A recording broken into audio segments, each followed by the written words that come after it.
Tonight, Jaromir Jagr and the Penguins look to continue their winning ways and salute a victory over the Blues. Hockey is next.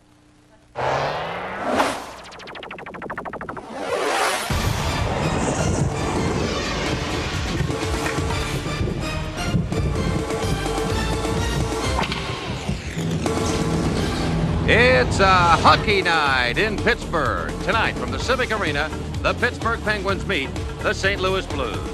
Hello again, everybody, and welcome to the Civic Arena. The Penguins entertaining the St. Louis Blues tonight. The second time these two teams have met. The Blues beat Pittsburgh at St. Louis in December, and the Penguins come into this game atop the Northeast Division. They have 61 points, two better than the Montreal Canadiens. The Canadiens played yesterday and lost to New Jersey, so the Penguins now, with a win tonight, could open it up to a 4-point lead.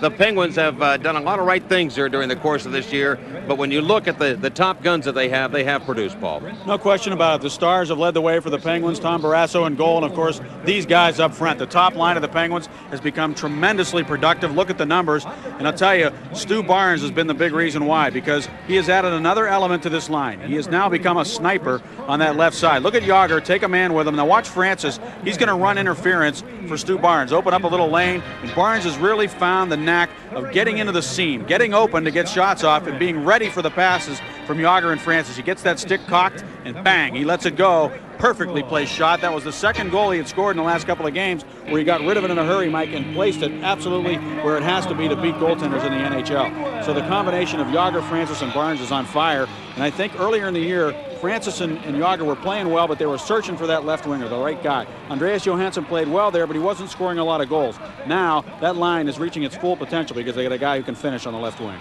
The St. Louis Blues come to town, and they're in the midst of their worst streak of the year. They have not won in 5, and they will be without Brett Hull tonight, who is out of the lineup. He has missed 11 games. He's scheduled to return Thursday, but no Hull this evening, and the Blues power play has suffered from it. But on the other end of it, they've gotten good production out of a young line, a good checking line that will match up probably against Ron Francis and crew. The CPA line, Conroy, Pellerin, and Achinam. And what's interesting about these guys, none of them really had a lot of playing experience last year. They didn't get an opportunity much last year to play, and they are making the most of their opportunity as a trio this year. And you can see how well they've done from a defensive standpoint, a +13. They're always out there against the top offensive line of the opposition. So if Joel Quenneville, the coach of the Blues, can get him out there tonight, he doesn't have the last change. I'm sure he'll do that, Mike, but those guys have worked real hard, and they're a lot like some of the Penguin guys in their lineup, you know, guys that are truly trying to prove that they belong in the NHL. They're hungry, and they're working hard every single night. The Blues have defenseman Chris Pronger, who was acquired for Brendan Shanahan from the Hartford Whalers a couple of years ago, and he is starting to blossom now. And he is one of the top defensemen of the National Hockey League, leads the NHL in plus-minus, and he makes a lot of things go out there for the Blues. And keep this in mind, the Blues defensemen have scored 22 goals at even strength. That is third best in the NHL. We'll show you those numbers a little later on, but obviously their defense can score goals, and the Penguins will have to watch out for them here tonight. In a moment, it'll be the Penguins against the St. Louis Blues, but first of all, let's return now to Stan Savran. All right, Mike, without sneaking a glance at the morning newspaper, quick, which division is the best in hockey? Now, around here, we're conditioned to an automatic knee-jerk of a response. Why? It's the Atlantic, where the Penguins dwelled for so many years when it was named the Patrick, and where they will return next season. New Jersey, Philly, Washington, and a Ranger team you figure will either explode or implode at any moment. But here's a vote for the home of tonight's opponent, the Central Division. The Central boasts among its residents the defending Stanley Cup champions, Detroit, and the team many figure may dethrone them, the Dallas Stars, who have the best record in the NHL. That makes the Blues' third place standing currently that much more impressive, especially considering they've done it without Brett Hull for the past month. So just like the Penguins have discovered there is life after Mario, the Blues are finding that not only is there life without Mike Keenan, it's a wonderful life to boot. The Pens and Blues are next on Fox Sports Pittsburgh.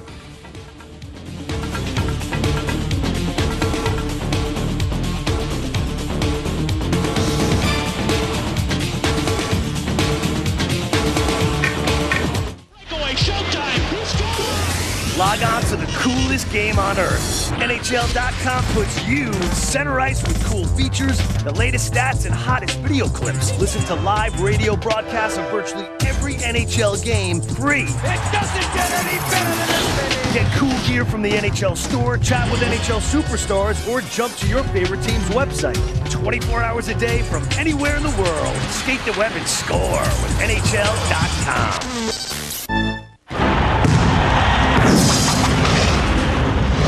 The defending champs. How about that? Shades of what he did a year ago. This season's biggest surprise. And this place is rocking. Super soft Mike Bibby leads Arizona against Stanford's explosive scorer Chris Reeves. He's on fire. Call the fire department. National title contenders get it on. Thursday at 10:30 on Fox Sports Pittsburgh. Do you think you're getting the best shave? Take the Sensor XL Challenge. We bet you can't find a closer, safer shave than Sensor XL. No other razor has Sensor XL soft microfins for extra protection and self-adjusting blades for extra closeness. Take the Sensor XL Challenge. Once you experience the safest way to the closest shave, we bet you won't go back. Gillette Sensor XL.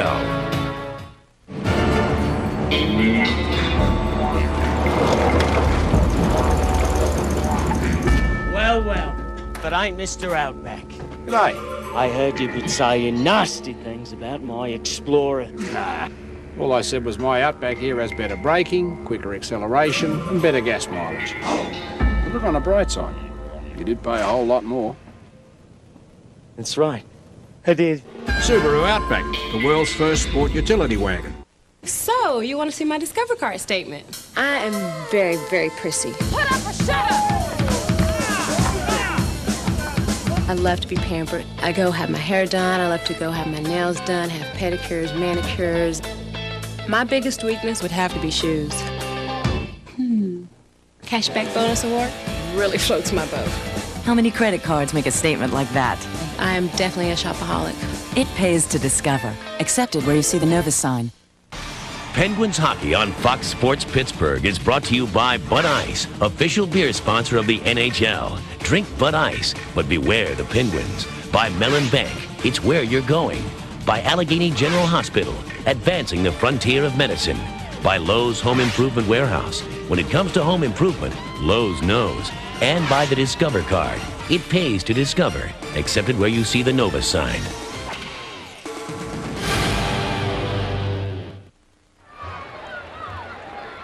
And here at the Civic Arena, where the Penguins are 11-7-5, we will check the starting goaltenders for tonight.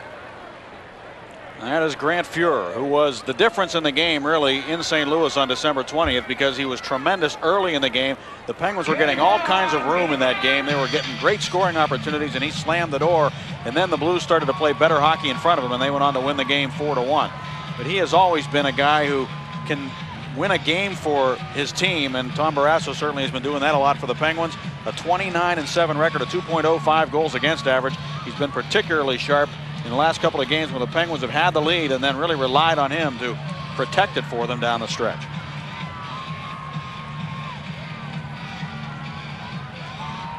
The referee tonight will be Paul Dvorsky. Brian Murphy and Stefan Provo are the two linesmen. They dropped the puck and we're underway, and Steve Duchesne decked out in the traveling blue uniform for the St. Louis Blues, dumped it up the far boards off a Penguin into the bench, and we immediately get a stop in play. The Penguins are starting Ron Francis. And there's Joel Quenneville. They got off to a great start, the Blues, this year under Joel Quenneville with a record of 10-2-1. But then look what's happened since. They're one game under 500 since that time, and they haven't had a win now in 5 games.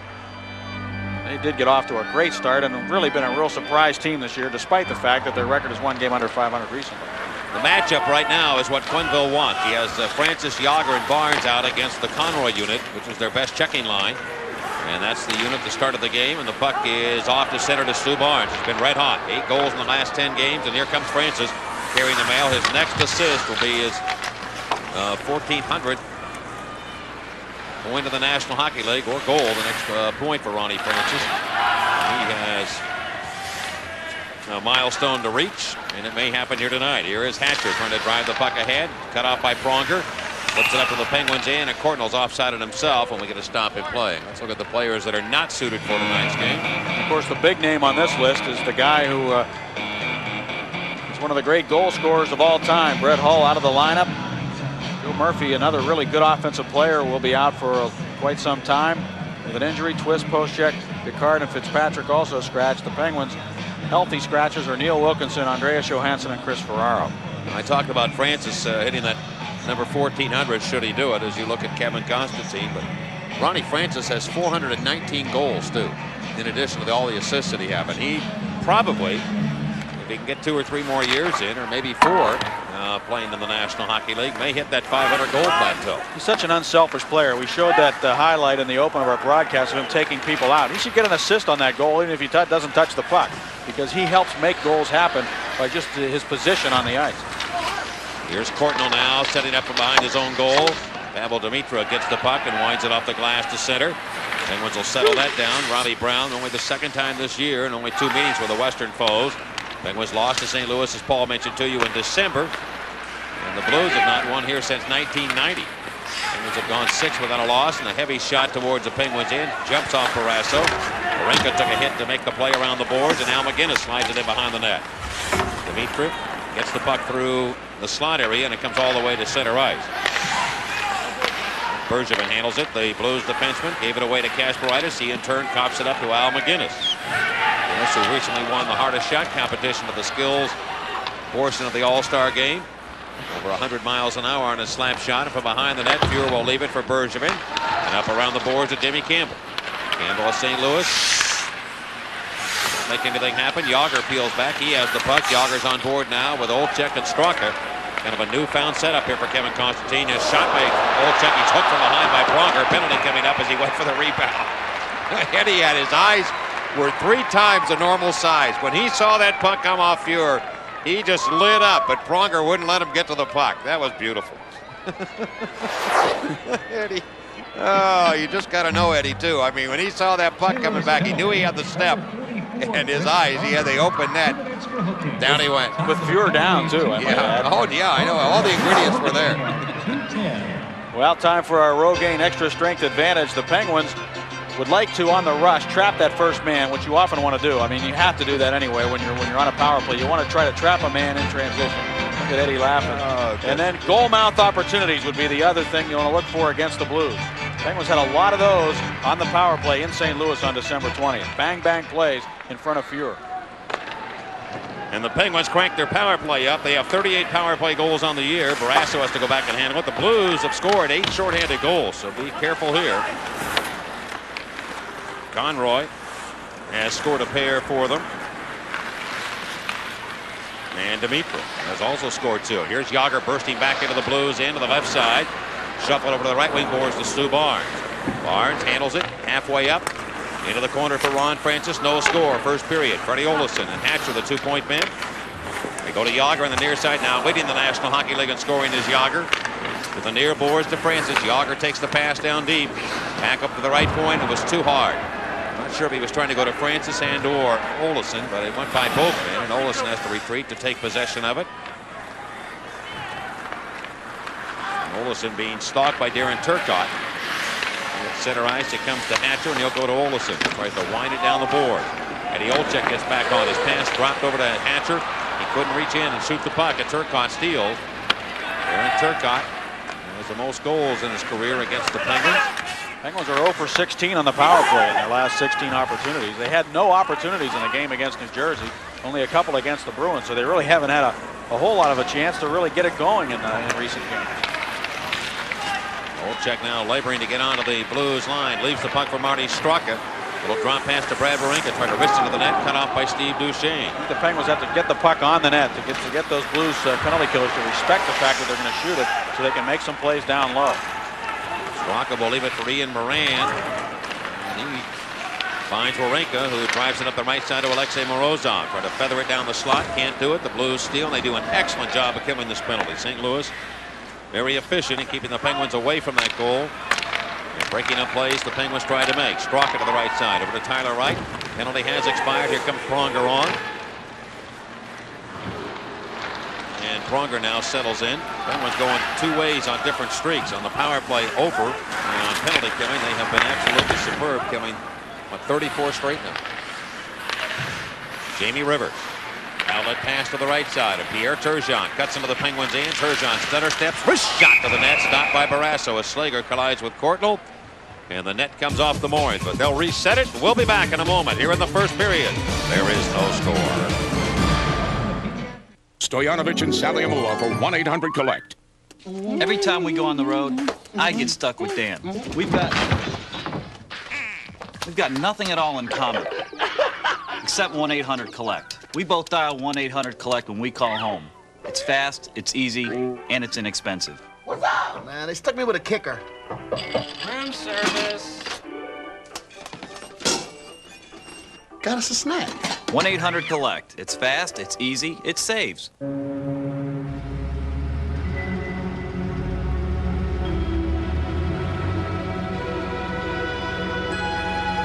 What if nothing stood between you and where you needed to go?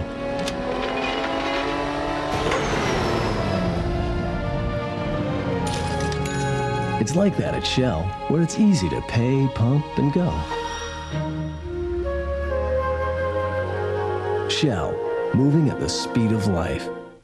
Well, we were talking to Turgeon today. You know, he loves to come down the right wing, and oftentimes he'll curl back towards the boards and look for a guy coming late. And I was talking to him today, I was saying, you only have a couple of shots per game, Pierre. It looks like you're not shooting the puck a whole lot. I hope I didn't give him any ideas, because he came down the wing that time, used the defenseman as a screen, and got that sneaky wrist shot in on Tom Barrasso. Turgeon scored 58 goals one year with the Islanders.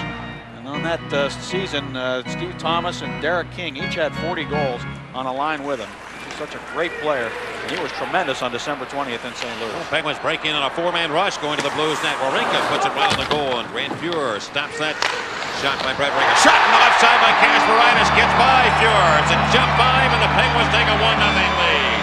Now call Arnold Slick from Turtle Creek.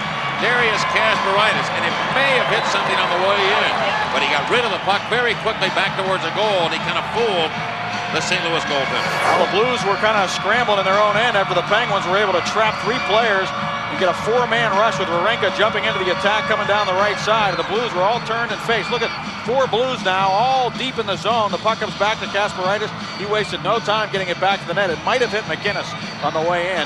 He was out there in the slot area. Fuhr had to scramble to get back into position as the Blues tried to clear it.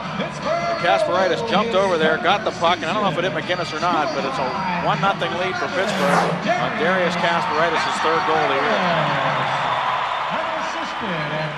Unassisted goals. Rivers had just swept it around the board. Kasparaitis got it and then drilled it towards the goal. And I think you might be right, Paul. I think it may have hit McInnes on the way in. Kind of changed directions, but it fooled. Even the shot kind of caught Grant Fuhr by surprise. The fact that Kasparaitis got rid of the shot so quickly off the board and on the net. Here's the puck lifted back into the Blues end. This is a good sign for the Penguins, who are much better when they get the opening goal. The Blues are one of the few teams in the league that really has an outstanding number in scoring first goals in games. And tonight they do not get the first goal. They lost to Chicago on Saturday. And they are now winless in 5 games. The Penguins lead here 1-0. Kasparaitis tally. Right to the net, stopped by Barrasso, rebound in front, Pellerin trying to put it in, he hit the pipe, I believe, with the right of Barrasso as Big Ben struck Roy. Scotty Pellerin thought he had himself a goal to tie the game. I thought Barrasso got his right foot over on that. He did, that was an unbelievable save. Olczyk shooting and scoring, he puts it right through the legs of Grant Fuhr, and the Penguins take a 2-0 lead. Now she wants to sell my monkey, Eddie Olczyk. Well, that's the one he thought he was going to get a little while ago. And that was a classic example of how Olczyk can get rid of the puck so quickly and blow it by goaltenders and catch them by surprise. Fuhr upset, but Eddie O has done this to a lot of goaltenders over the year. Boy, he really ripped that puck. A good hard slap shot between the legs. And again may have hit something on the way in. The defenseman, somebody reached out. See if you can take another look at it from that exact angle that we have, if we can. Eddie Olczyk did get credit for the goal, his 10th of the campaign.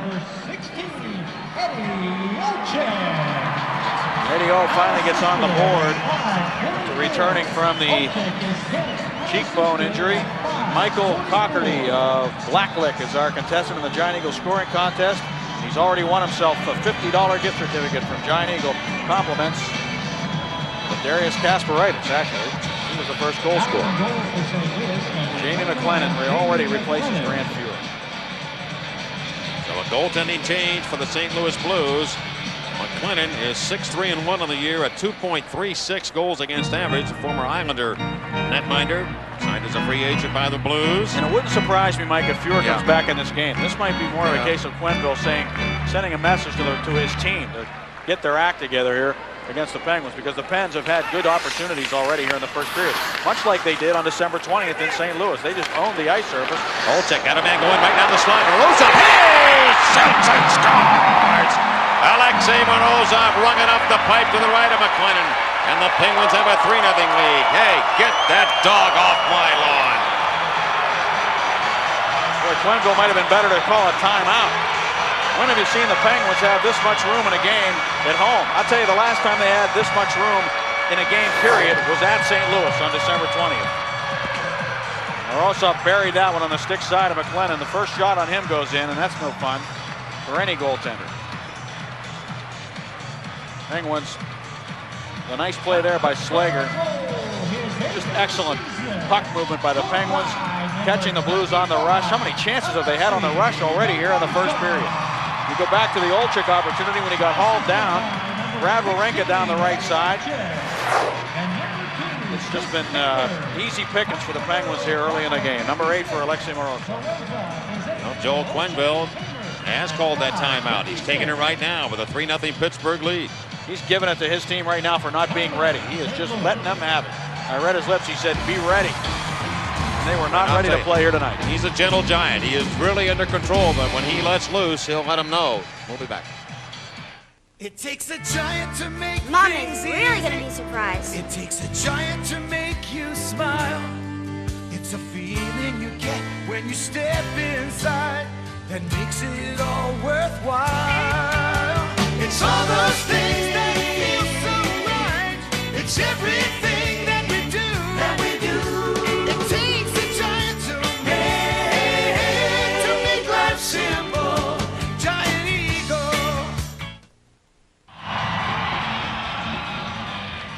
Well, back to play, and the Penguins striking with a pair of goals 12 seconds apart. One by Olczyk, his 10th unassisted. Morozov from Olczyk and Tamer, who made the pass to Eddie O. And Morozov nails down his 8th of the season. Here the Penguins now going back to play the puck around their own near boards. McLennan in net for the St. Louis Blues, replacing Grant Fuhr, who was scored upon. Penguins have 3 goals on the 5 shots they've taken in the game so far. And up off the far wing and on the center, and Pronger pulls back. St. Louis will complete a road trip, and we'll find them in Buffalo tomorrow night. Then they return home on Thursday to host the Toronto Maple Leafs, as we have an offside call, and that's when Brett Hull is scheduled to return. Now, the one thing the Penguins can't do now is let up, and I think that with the game 3-0 here, they've got to try and keep that intensity level as high as it's been here from the opening faceoff. It has been strong. They talked about that a lot the last couple of days. Kevin Constantine, aware that the team kind of went into a shell against New Jersey and again against Boston. And Kevin was telling me yesterday, he said, oftentimes when you introduce a new concept or you dwell on one thing, like doing a better job of protecting leads, he said, for the first couple of games after you really start talking about it, your performance will actually be worse. He said, and then it'll start to get better because guys are thinking too much about it. So he's kind of has a watchful eye on it here the next couple of games after really dwelling on it the last few days. Penguins scoring 3 goals in 70 seconds. I'll tell you, there was a big save by Barrasso right in between there on Pellerin. Either he made a save or he hit the post. Either way, that would have been 2-1 when he made that save. So it might have been a different start for the Blues if they've been able to finish that play. Courtnall and the Blues are offside, and now nothing seems to be going right for St. Louis. We played almost 7 minutes here in the first period. The Penguins, if you joined us late, you missed the party. Penguins got a goal from Casper Rytis at 4:46. One from Olczyk, his 10th at 5:44, and Morozov at 5:56. A minute, 10 seconds, 3 goals. Let's take a look at what Barrasso did. It was a bang-bang play. The Penguins tried to reverse the play. The Blues got to the puck in a hurry. And that was a save by Barrasso off the inside of his right skate on Pellerin. That would have tied the game 1-1. Is that right? Yeah, it would have. It wouldn't have made it 2-1. It would have made it 1-1. Yep. It was different then. So all of a sudden, the Penguins turn that right around and come back. And they score 2 quick goals, and they lead 3-0 now. Here is Scott Pellerin handling the biscuit onto the Penguins end. Conroy trying to wheel his way to the net. He's taken off the puck by Freddie Olesen. Pellerin again challenges, but the Penguins have it. And here's Jaromir Jagr. That's the scary part, is he hasn't scored yet. Jagr moving down the left side towards the net. Barnes is alone in front. It deflects right in on McLennan, and he makes the stop. Puck bouncing behind the goal. Francis over to Stu Barnes, who has all day to make this play. Turns around. McGinnis finally comes to challenging. And the Blues, Conroy sweeps it over to the far side. Outlet pass to Chris Pronger. Pronger just dishes the puck down the boards and heads to the bench.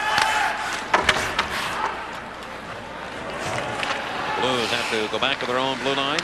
Jamie Rivers up to Rayom, and Rayom unable to hold on to the puck. Alexei Morozov getting hot again. He seems to be kind of a streak goal scorer, and he's coming on right now for the Penguins. Alexei Morozov, and he put that puck beautifully. He placed it on McLennan.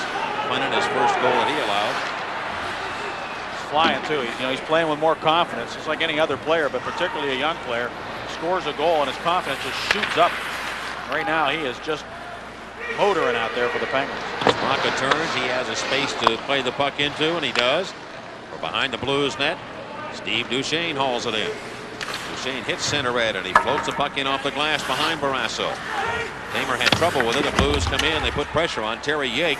Yake without a stick now kicks the puck up. Moran trying to play it out of the zone. Can't, but Tyler Wright will carry them out. Here's another bleed man open. It's Gary Falk finally shut down on the play, and the Penguins actually are offside. 11:10 to go in period number 1. Pittsburgh leads 3-0.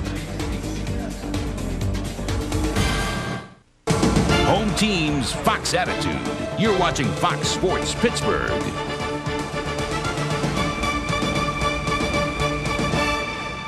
Traditional wireless companies have found interesting places to put information that could save money on your calling plan. But at Ariel, we do something rather revolutionary. We share it with you. We know things change, so every few months we show you if another plan might work better to save you money. That way you end up with information which could be a nice little surprise. You called, we answered. Ariel.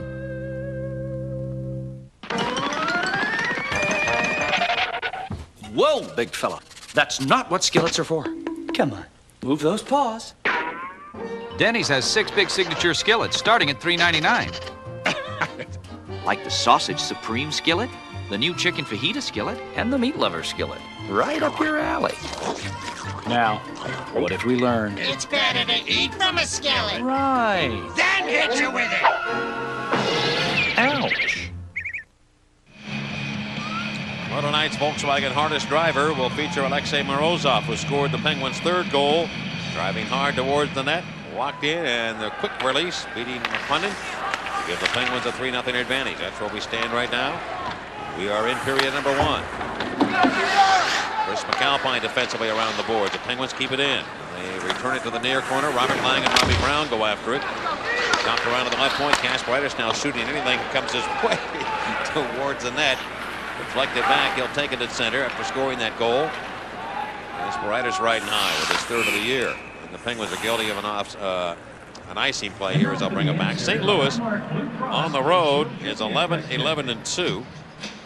Penguins after tonight will go to the road for a pair of games against the Capitals on Wednesday and the Bruins on Thursday, and then come back home and host Detroit on Saturday afternoon. Joel Quenneville has done a remarkable job for the Blues since taking over last year. This club right now in a very, very tough division. Dallas leads the division. The Central with 72 points. Detroit with 68, and St. Louis with 59. Dallas Stars right now with the best record in the National Hockey League, 32-11-8. Quenneville was a solid defenseman in the National Hockey League for a lot of years. Here's the face-off, and a shot by Duchesne avoids the goal. Jagr pulls it in. Twisting the puck over to Ronnie Francis. Still looking for his 1400th point in the National Hockey League. Directed around here to the near side. Pellerin taking the biscuit. Back to the Penguin zone. Kevin Hatcher with a Freddie Olesen stumbles, fell down, lost the puck. Atchinham takes it. Blair Atchinham. And Olesen with a nice move there to recover and get the puck back.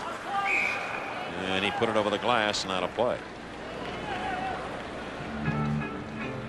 Freddie O has done a good job. Freddie O, we have Eddie O and Freddie O. He is a minus only twice in his last 27 games. And of course, he has been inserted with Kevin Hatcher on that top 5-man unit of the Penguins, playing on the left side. Even though he doesn't have a lot of points lately, I'm quite sure that he has helped the Penguins from an offensive standpoint in transition, coming out of his own zone to make that first pass. And he always seems to have the patience to look up. His head is always up. He's looking for the open man. And he has a knack of really finding the open man in stride with good, crisp passes. One of the better guys on the team in that regard.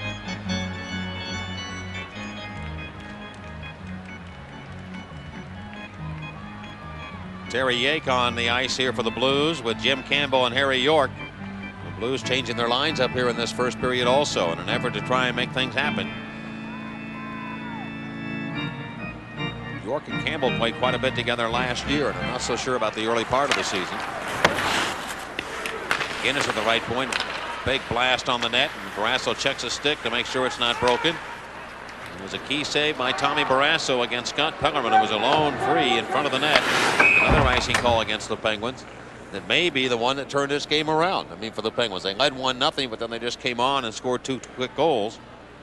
But the problem you have when you get 3 goals this early, it's tough to keep that intensity level high for the whole game. And sometimes you see teams kind of falter along the way. They have everything going their own the way they want it to.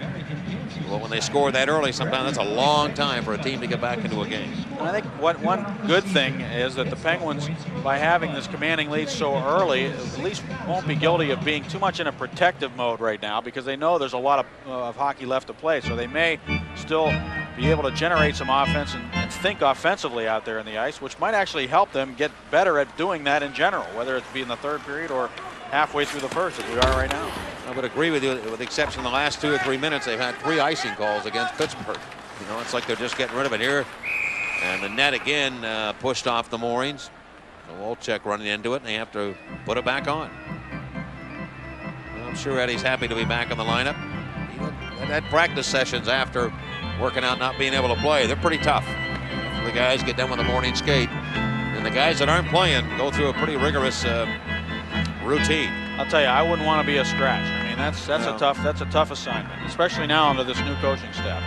They work these guys even harder than the guys in the past did. I think the coaching staffs of the past. If you're not playing, you are working hard after practice. And that's a long year if you're a guy who's regularly scratched from the lineup. Except on the 15th and 30th. That's right. But everybody wants to play, though. You know, you get used to. You start to take the money for granted. I mean, you start to say, I agree with you. You know. Yeah. Well, you and I missed one game, and it feels like you're out of sync. Yep. I mean, you know what I'm talking about. With these Fox telecasts that we have. Tonight's game is being nationally televised too on ESPN2. We're allowed to carry this one, and so you've got us locally. Here up the far boards, and it is flipped up to center ice, and Ronnie Francis couldn't get it through. Stolen by the St. Louis Blues. Jagr took it away from Turcotte. Get it towards the net. McLennan. Round to the near boards. Rayon coughed it up, and the Penguins handle it again. 3-0 Pittsburgh. 9 minutes left here in period number 1. Hatcher is met by Turcotte. The puck is slapped back into the Penguins' end, and the whistle sounds, and we've got a penalty coming up here.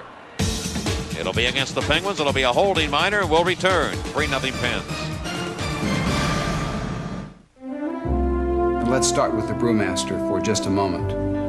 The brewmaster is the chef, and that is the key brewmaster role, to understand the blending of his or her ingredients. Not only he or she tastes the beer every day, there's another person who tastes the beer every day, and that is me. The ability to have hands-on brewmasters working with the finest ingredients gives you Budweiser. Love the sounds. You want the hits. You need the game. Fox Sports Net has it all. Oh, wow. From the slap shots to the hot shots. It's the NHL's coolest players and the season's hottest matchups. You love the game. Too much to miss it. Fox Sports Net. Home teams, Fox attitude. Our Our Allegheny General Hospital League leaders have Jaromir Jagr at the top of the leaderboard as far as points in the National Hockey League now. He is the leading scorer in the league with 60, followed by Forsberg with 59. I asked Jagr, I said, well, how's it feel to be on top? He said, am I leading? He didn't even know it the other day. He knows. No, he was not. He did not You know. sure? Yeah, he didn't after the game. I'm telling you. He wasn't kidding around this time. After the game. After the game, the Boston game. He knows. He knew it. Obviously he knew because I told him, but he didn't know it at the time. He's pretty aware. You know how much he follows what goes on. And Pronger back to the left point. A power play for the St. Louis Blues as they crank it up in the penalty box. Kevin Hatcher holding the call. Blues 14%. Penguins have a string of 34 straight killing penalties against opposing teams. And Warrenka's going to get the puck. And Pronger comes down deep. He'll make the play to come back now to Campbell. To the left point, it goes to Duchesne of the Blues. To the right side to Al McGinnis. McGinnis with a wrist shot. Lang blocked that. Olczyk and Lang out here, the front duo. With Tamer and Warrenka on the backside. Blues setting it up here. They trail 3-0. Penguins have been so good this year at blocking shots from the point. But if I'm a forward tonight and I know I got to stand in front of Al McGinnis, I'm going to bring some extra padding with me to the rink. This is Turgeon. Wheel and deal. Got a man right there. Duchesne shoots and scores. And the string is snapped by the Penguins. Duchesne going up the ladder. Beats Barrasso, and it's 3-1. That's the goal the Blues really needed right there. And that is only the second power play goal of the year, believe it or not, for Steve Duchesne. And they had gone 18 in a row without scoring one. Pronger standing in front, and he bumped Chris Tamer and allowed that puck to come through the goal mouth to Duchesne. I think Pronger helped out on that play by just running interference on Chris Tamer here. Watch Turgeon pass the puck through, and there's Pronger tying up Tamer, and the puck comes right to Duchesne, and that's a good shot because he's a left shot coming down the left side, and that is not an easy shot to make or a play to make. He had to take that pass across in front of his body and then shoot the puck on Barrasso, and he made a beautiful shot to make it 3-1. As goal scorers go, Duchesne among the defensemen is right there. He can get you. He's had a couple of 20-goal years. He's had 4 20-goal seasons in the NHL. Last year, 19 at Ottawa. The right point, here's Hatcher wristing the puck, deflected off Morozov. 3-1 to score now. Morozov got clipped in the face by Pronger. And Pronger's going to have to sit out. It's been a tough couple of days for Alexei Morozov. Yesterday, a puck jumped up in practice and hit him in the mouth. He had ice on his lip after practice. And now he takes a stick in the face from Chris Pronger. Pronger is so tall that just reaching normally would get a person. But he did get the stick up. Yeah, that's no question. That's high sticking. That's just good hustle by Morozov. He drew a penalty the hard way, but he had the legs going, and Pronger, a little nervous, put the stick out to maybe hold him up so they wouldn't beat him to the boards. Pronger really was kind of coasting there, and Morozov was hustling to the loose puck. Pronger sits down for the second time in this period. Penguins have a 3-1 lead here in the opening frame. Kasparaitis, Olczyk, and Morozov scoring goals. Steve Duchesne for the Blues. And now the Penguins have their second power play opportunity here. And they set it up here with a face-off win. Hatcher guides it over to Stu Barnes of the Penguins. Conroy and Pellerin, the penalty killers on the front line for the Blues. Back they have McGinnis, and a long shot to the net, stopped by McLennan. The rebound is cleared away. We've got McGinnis out here along with Mark Bergevin. Bernie Olsen met at center ice. The Blues come out to challenge at center. Here's Hatcher to the left side to Jaromir Jagr. Jagr with a pretty pass to Olsen. Right side to Francis, shooting on the net. McLennan will make that save. And the puck jumps off a stick off a Penguin player and out into the seats. They want the face-off outside of the St. Louis blue line. Blues are very aggressive, Mike, in the neutral zone and at the blue line of the opposition when they're killing penalties. And the Penguins know that, and they're trying to draw the Blues towards them and then trap 1 or 2 players at center ice to get a good rush into the offensive zone, and they were able to do it that time. They talk about streaks being made to be broken. Well, tonight we've seen it with the Penguins going 34, and then the 35th one the Blues scored on. They had gone 18. They had gone 3 for 43 on the power play. I mean, they had really struggled.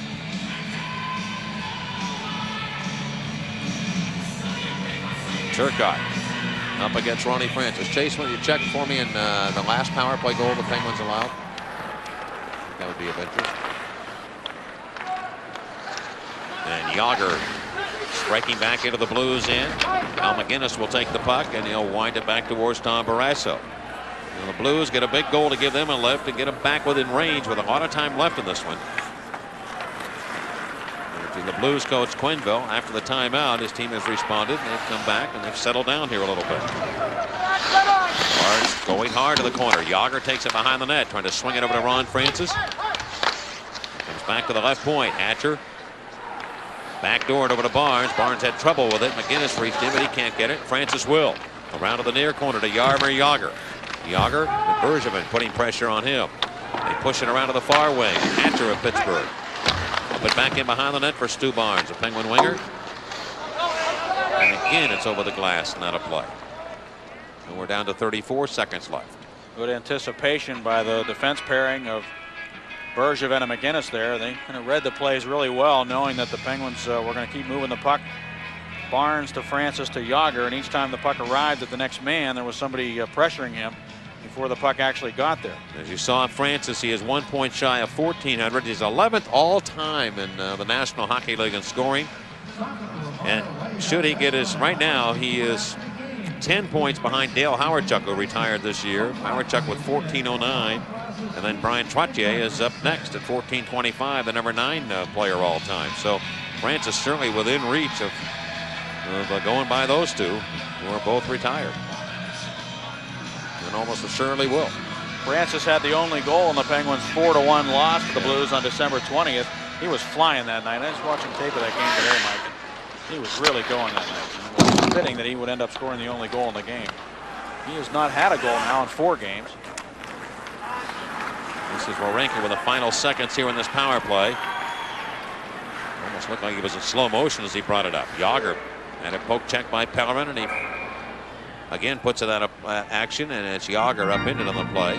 The last power play goal the Penguins allowed was January 3rd against the Colorado Avalanche. So it's been a long time.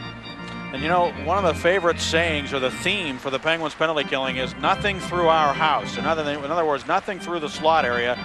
And the goal that was scored was a pass through the slot to Duchesne cutting in. It was like a backdoor play, but the puck was able to get through. And I think one of the reasons was that Pronger bumped Tamer and prevented him from getting out and getting a stick on that centering pass. Jagr doesn't appear to be too comfortable over there. He may have been slashed on that play. Or kneed, one of the two.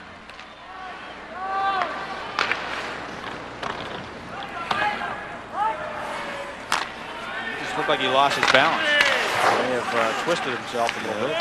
And that leads me to believe that that might have been that muscle area that's been bothered him. Just the way he reacted. Here come the Penguins again flying through. Penalty expires. The Blues have killed 2 here in the first period. Penguins lead 3-1. Straka, Morozov, and Eddie Olczyk.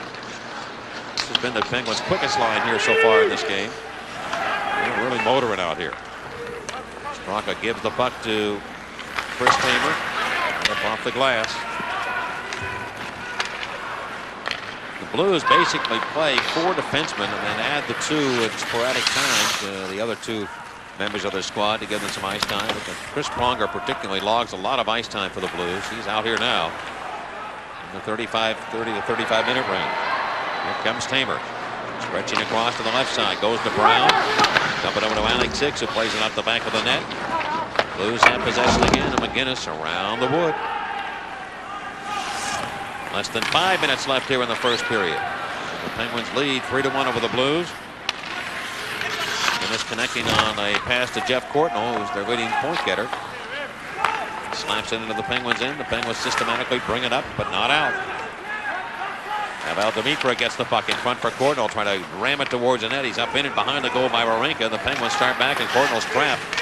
The Penguins can't get through to the Blues, and now they will try again. Wawrinka this time fires it over the head of McGinnis. Bounces into the right of McLennan, who replaced Grant Fuhr, if you joined us late. So the Penguins scored their second goal. Harry York shoots it to the net. It's going to be stopped by Barrasso. We'll return in a moment here to the Civic Arena. The Penguins are up by a pair.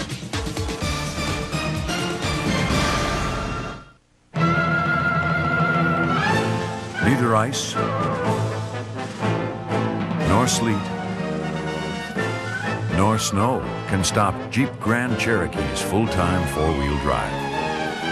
We engineered it that way because you never know what's going to freeze over next. Now lease Grand Cherokee or get 4.8% financing. See your All-Star Jeep and Eagle dealer today.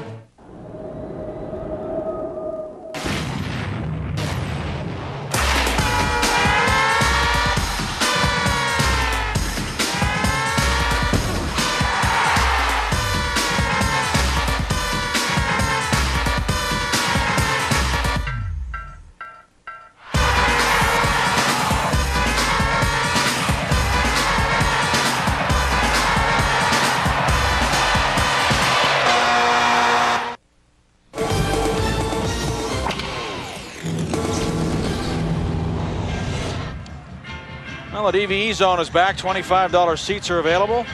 And, of course, the Penguins will be playing the Islanders on February 2nd. The Washington Capitals on the 4th. The Stanley Cup will be in attendance when the Islanders come to town on February 2nd. So 642 Pens, the number to call. Winding down towards the Olympic break. Penguins enter this game 11 games above 500. Did I mention that earlier? I don't know if I did, but that's a high water mark for them this year. Best they've been. They are in first place in the Northeast. Freddie Olesen from behind the cage. This is game 51 of an 82-game schedule for the Penguins. Jagr's back on the ice. And he touched the puck, and we have a two-line pass called against the Pittsburgh Penguins. Well, this game really has slowed considerably since the timeout by Coach Joel Quenneville. They got a goal, and I mean the pace has been it's not much to it. And he's trying to really send a message to his team by putting McLennan in the net, pulling Grant Fuhr. I don't think it was an indictment of Fuhr as much as it was an opportunity to let his club know that he wasn't happy with the way they started. And Grant Fuhr does not play back-to-back games. He plays most of the games, but McLennan has 6 wins this year, and 5 of them have come on the road. So he's accustomed to being away from home. Well, and should the Penguins give up another goal to the Blues, all of a sudden it becomes McLennan's game. It's his game to win or lose because he gave up the 3rd goal. And Jagr.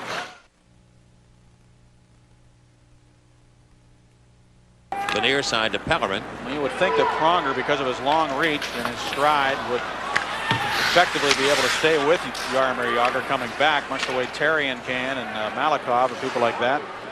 You can match him stick for stick. Barnes with a little drop pass. Adjutant takes it, hammers it off the sideboards. There's really kind of a patient mold right now, and the Penguins are not doing too many things right. So they've got the Penguins frustrated, and the flow and the ease which they're working with the first 5 to 6 minutes of the game has evaporated. The Blues were disorganized early in the game. They were getting forwards trapped. The Penguins were really able to make quick passes out of their end and up through the neutral zone to people who were just flying to the blue line. They were splitting the defense, and they were getting a lot of room between the red line and the opposition blue line. And catching players flying in full stride through center ice with a puck. But now the Blues seem to have been able to get people back through center ice and clog up the center ice area a little bit better, which is probably more in line with what Joel Quenneville wants them to do. They just weren't playing their system to start the game. If you can go right on that bench, you'll see a former Penguin assistant coach next time we go to the bench, Jimmy Roberts, who works with Joel Quenneville. Also Roger Nielsen, part of that crew. Kelly Chase of the St. Louis Blues wearing number 39. Comes up, runs into the Penguins' Gary Balk. Last shift out, Chase was looking for some people to bang around. Darren Turcotte up the center. Guillaume, Turcotte, and Chase, the trio. And a hard shot by Turcotte. That one's off the ice and into the seats. There he is. Oh, Jimbo Jumbo, used to call him. I'll tell you, he played some pretty good hockey for the St. Louis Blues in the late 60s under Scotty Bowman, and then was an assistant coach with Scotty in Buffalo, and was a head coach of the Blues on an interim basis until Joel Quenneville took over, remained as the assistant, and he wears a skull cap during practice, and it was the greatest coach of all time in some people's mind, Toe Blake. Used to wear a hat all the time, and I'm sure that Jimmy has a lot of respect for Toe Blake, having started his career and played many years with the Montreal Canadiens. He's quite a character. Jimmy Roberts, and here is the face-off win by the St. Louis Blues, and they will blast the puck in behind the net. Brad Marinka will take the disc and slam it onto center. Blues stop it again. 3-1 Pittsburgh here in the first period. Kasparaitis, hold check, and rolls up. The goal scores for the Penguins. Turgeon shot way over the head of Barrasso. Jamie Rivers pinched in, but he lost that battle, and the Penguins come back. And here comes Hickman. He's got 2 blue shirts to beat. Trying to muscle his way in. Turgeon takes the puck. Up to Dimitra to the blue line and out.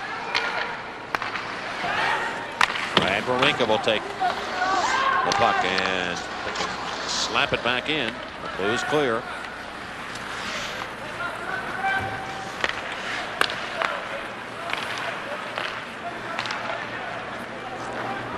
Rivers circling back. Blues are trying to break the Penguins' trap right now. Up to the Penguins stripe where it's stopped, and now Campbell reaches in. He can't hold on to it. Eddie Olczyk will try and make a play. It's going to go beyond the reach of Morozov. It's the Blues' turn. 1:40 left here in the period. Campbell goes off his skates, trying to help draw a penalty. It doesn't happen. Penguins do handle it. Slager looks up, bangs it off the boards to center.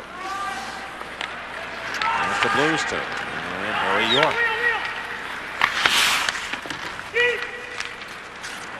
Nothing's going to happen there. The Penguins can't go the other way and go in. Steve Duchesne. York cannot take a pass. This almost looks like they're doing it on purpose. You know? Giving the puck back and forth each other like a drill. Like that drill we saw the Devils doing in New Jersey last week. Nobody can make a pass. Nobody can hold a pass. 1 minute remaining in the period. York carries the puck up on the right side. Campbell reached in. He couldn't get there. Back to center. Here's Al McGinnis.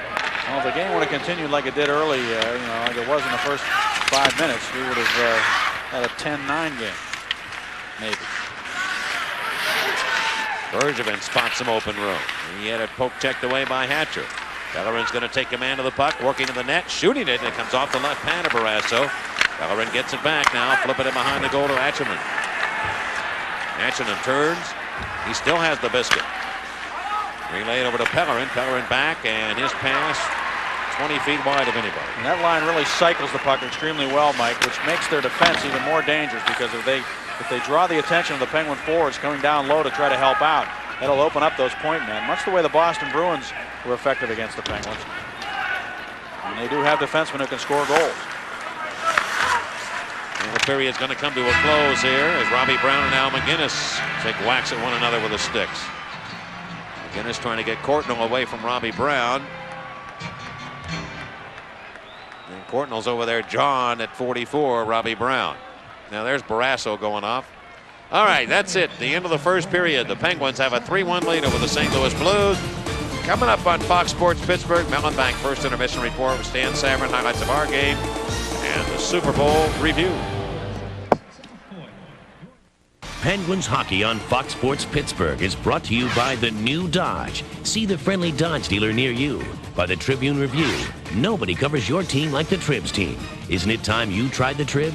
And by Cameron Coca-Cola and Coca-Cola Classic. Always Coca-Cola on ice.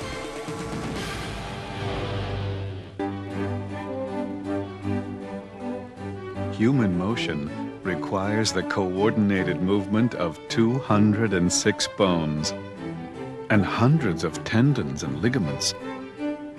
Fortunately, we have orthopedic specialists for all of them. The Human Motion Center at Allegheny University Hospitals. Coordinated care from head to toe. Do you think you're getting the best shave? Take the Sensor XL Challenge. We bet you can't find a closer, safer shave than Sensor XL. No other razor has Sensor XL soft microfins for extra protection and self-adjusting blades for extra closeness. Take the Sensor XL Challenge. Once you experience the safest way to the closest shave, we bet you won't go back. Gillette Sensor XL. Travel provided by U.S. Airways, offering daily nonstop service from Pittsburgh to Frankfurt and connecting service to Paris, Rome, Madrid, and Munich. U.S. Airways to Europe. His surname means the best, and Mario Lemieux spent 12 NHL seasons living up to his own name. Let this magnificent player tell the story in his own words. Call the number on your screen to order Mario Lemieux, The Final Period. I killed Boom Boom. I cannot imagine a god who would care. A desperate cop. I said we'll die without a transplant. Why would I care about your son's life? If you give my son a transplant, I will go to bat for you. A deal with the devil. Lock down the exits. You killed him, you killed my son. We're a team now, Frank. Desperate measures. What are you gonna do? Shoot me, Frank? Rated R. Opens everywhere Friday. I think American healthcare has a great future. I'm Arthur Leibowitz, and I'm Chief Medical Officer for Aetna U.S. Healthcare. People should expect that their healthcare company will give them the opportunity to get the care that they need. When somebody has an Aetna U.S. Healthcare membership card in their wallet, they should feel secure. They should know that behind them is a company absolutely committed to make sure they get the best care. Quality of care is the most important thing to us. U.S. Healthcare. You'll feel better with us. You're watching Fox Sports Pittsburgh.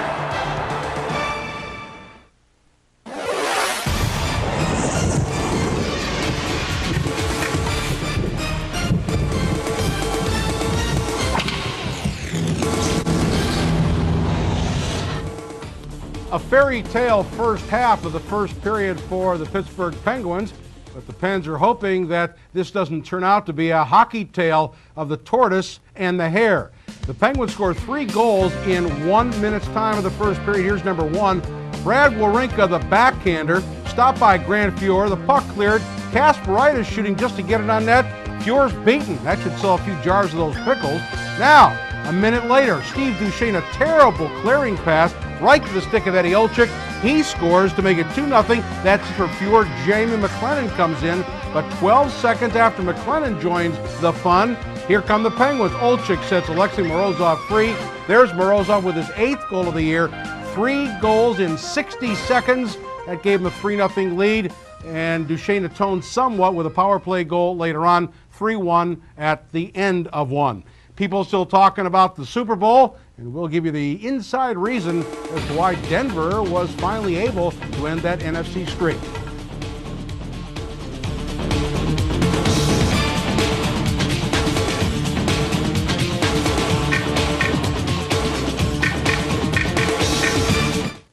Every day there are more and more demands on your time, so you should demand more from your bank. Like the ease of banking by phone, banking from just about anywhere by PC, or anytime by ATM, and the convenience of full-service banking 7 days a week at all of our supermarket locations. To find out more, stop by any of our offices or call us at 1-800-MELON24. Mellon, it's where you're going. Penguin fans, register for Hills Flyaway with the Penguins contest. You can win a trip for 2 to Charlotte as the Penguins take on the Hurricanes in an exciting divisional matchup. The lucky winner gets a $100 Hills gift certificate, hotel accommodations, round-trip airfare, and tickets to the game. The grand prize winner will be announced during the Penguins television broadcast on March 22nd. Other prizes include a Gold Circle box for a Penguins home game, Hills gift certificates, and more. Visit a Hills team shop for details and entries. The frozen tundra is where he brewed immortality. Who else but the freezer? Bud Bowl, 4th and inches. Unleash the appliance of defiance. 32 fluid ounces of beechwood bravado. Out go the lights, as well as barrels of bottled up emotion. Is the freezer Bud Bowl's player of the decade? Vote wherever Bud and Bud Light are sold. For connoisseurs of destiny, it's a contest for the ages. Everywhere. Packages to every address in America. P.O. boxes too. We deliver packages to more places than FedEx or UPS. The U.S. Postal Service can take your business around the world. We deliver packages to everyone, everywhere, every day.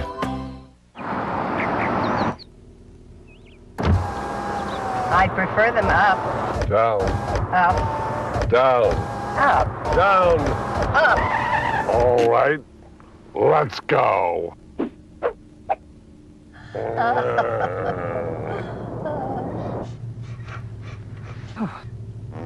Down.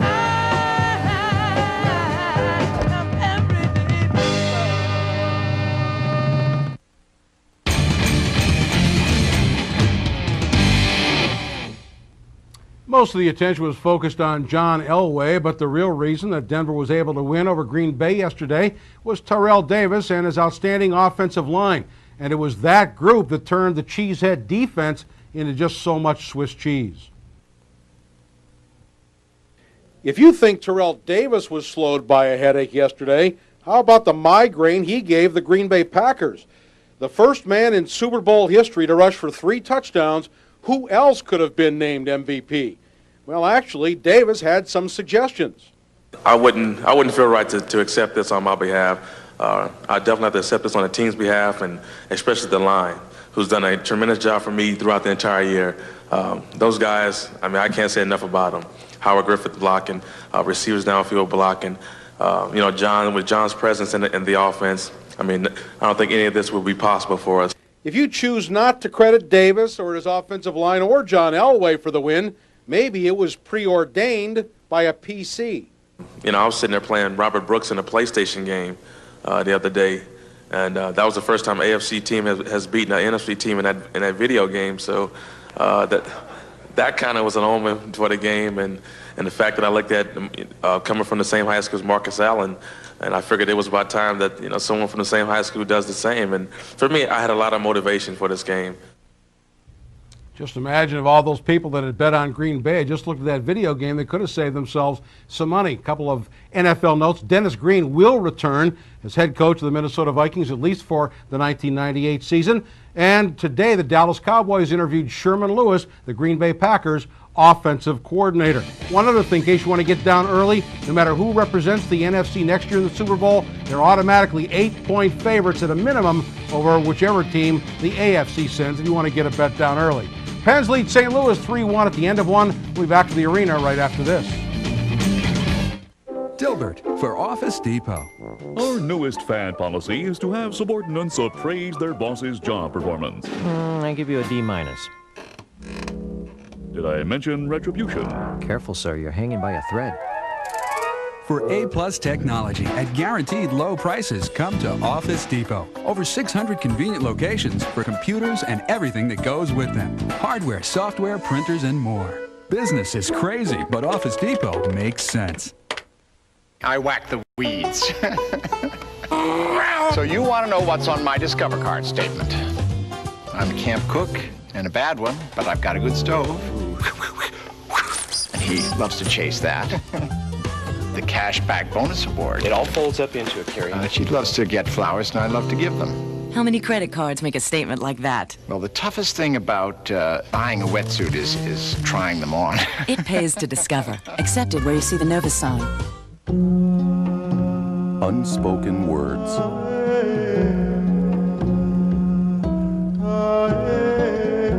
Unconditional love. Hopes and dreams. Sold in over 190 countries around the world, Coca-Cola is proud to be among the things we share.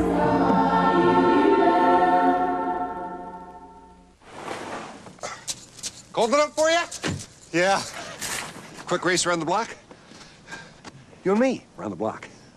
I don't think so. Look, they say the Subaru is better in the snow than your BMW, and I say we find out. In tests, an all-wheel drive Subaru outhandled the BMW 328i with traction control. That's why we put all-wheel drive on every car we make. Am I sensing a little reluctance? Subaru, the beauty of all-wheel drive. Dear BP, what if you could call up this huge BP Express and order things? Then you could fly them out in teeny helicopters.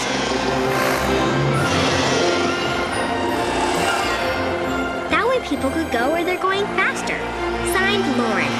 Dear Lauren, BP Express is designed so people can fly in and out. As for your idea, it's growing on us. Win a Penguins road trip. Enter at BP before February 15th. No purchase necessary. You're watching Fox Sports Pittsburgh.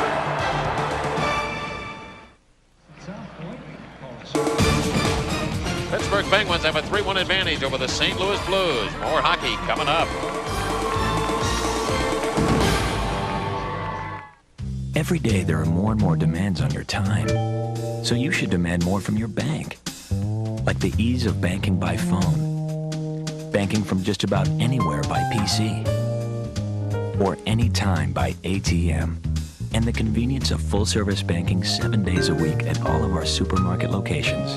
To find out more, stop by any of our offices or call us at 1-800-MELON24. Mellon, it's where you're going.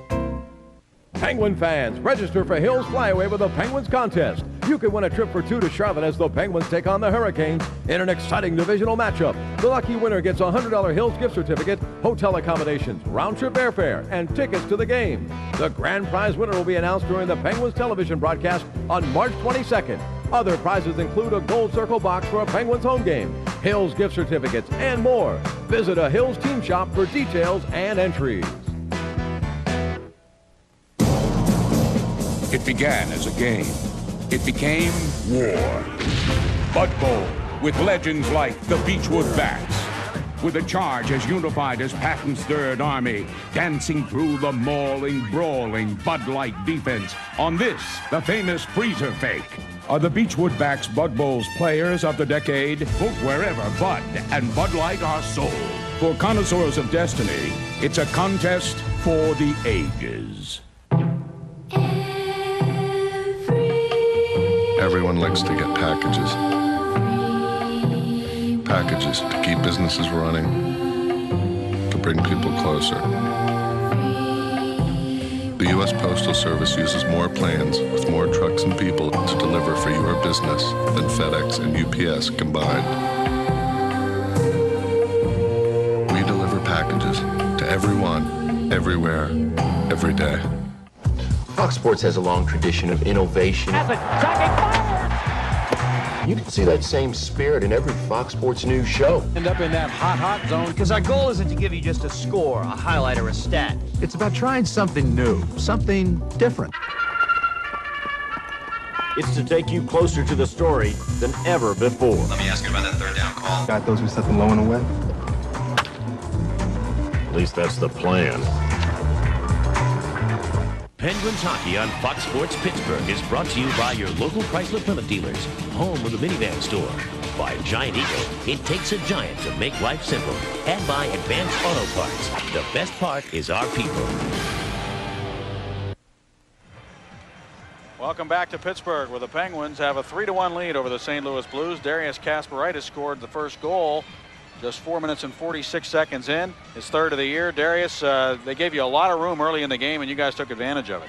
Yeah, I know, but we have to be careful. We had that same thing going on in Calgary. You know, we had 3 goals in a 3-minute span, and then we stopped playing. That's what's going on right now. Yeah, we should change our style, and we should go a second period and be ready to play again. You guys have talked a lot lately about protecting leads, haven't you? Yeah, but you know, this game we should play much smarter right now because we have a good lead, and we should play our system. And if we play our system, we're going to have good success. Now, would you happen to eat your Darius Kasparaitis crunchers between periods, or will you just stay away from those till after the game? I wait after the game, you know, because I think it's not good to eat between the periods. All right, well, go and just relax and don't eat any pickles. Yeah, I try. Our Bud Ice first period stats. The Penguins lead 3-1. You can see the shots, 8-7 Pittsburgh. The Pens 0 for 2 on the power play. The Blues 1 for 1. 25 faceoffs in that first period. Something I looked at here, Staggy, and we've got a couple noted figures in the stands here tonight. Go ahead, guys. It's all right. There's the old skipper, Mark Sauer, who now is the president of the St. Louis Blues. Yep. On his left, Jimmy Leland and his son. Good for those guys. Good to have them here. Yep. Mark Sauer's done a good job with the Blues, and in a little while we'll show you what was left for him to deal with when he took over as president of the Blues in terms of their financial situation and how it relates to player salaries. Yeah, he thought it was bad with the Pirates. Oh, man. Wait till you see the numbers that he has to deal with the Blues. Here's Pronger around the far boards, and Brown's going to dump it back into the opposite corner. Blues come after it, and they clear onto center ice. Comes to Turgeon with a backhand shot right to the net, stopped by Barrasso, and he covers up to hold on. Courtnall and Robbie Brown push and shove, and Courtnall now giving Brown another shot, and Brown hitting back. This is a carryover from the tail end of period number 1.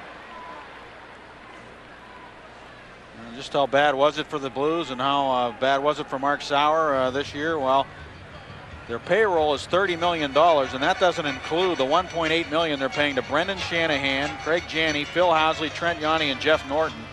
They owe 14 players $9,592,226. They're going to pay out $10 million in the next 2 years, $6 million of which is going to players who are no longer with the team. And they've already paid $1.7 million to Sergio Momesso, Rob Pearson, Yuri Himalev, Adam Creighton, Mike Hudson, Basil McRae, and Jay Wells. It's a mess. And they've got some big name players who are going to be free agents at the end of the year. Hull, McGinnis, Courtnall, and Duchesne. And with their payroll already $30 million and those guys wanting more money, well, you can see what kind of problems Mark Sauer has. Much like some of the problems he faced when he was the head of the Pittsburgh Pirates. Not only that, he has another $404 million ticket to pay. And apparently that's going to be the settlement number to reach a settlement with former coach Mike Keenan. You haven't even included that. Amazing, Mike. And there's Jim Leland sitting there, and he's going through a similar situation down there in Florida with Wayne Huizenga. Turgeon around, trying to flip it towards the net. That'll be blocked, and Brad Barinka will take it. Shoot it up off the glass and onto center ice. That's going to be pushed back in. Turgeon can't touch it. The Penguins would have had an offside call against the Blues. Gasparaitis drags it onto center, and he'll shoot it to the right wing corner. Bergevin reaching back to take control of it. That pass missed everybody. So that was wide by 15 feet from any man on the ice. And by the way, all those numbers we gave you, that's Mike Keenan's work, and he really left a mess. And now, from what we understand, Mike Keenan has been given total control.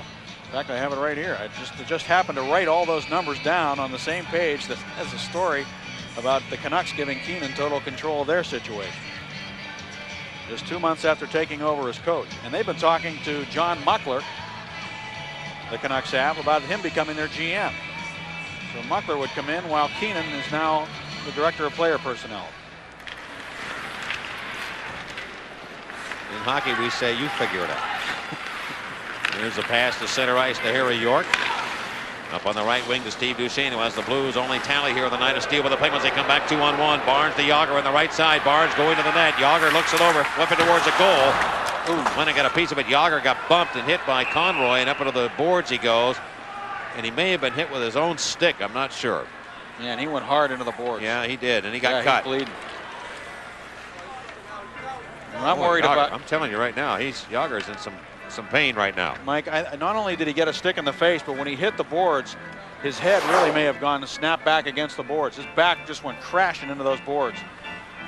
Pronger staying right with him. We talked about his stick, and he went down there on the play, then got back up, just clipped Jagr totally with the stick.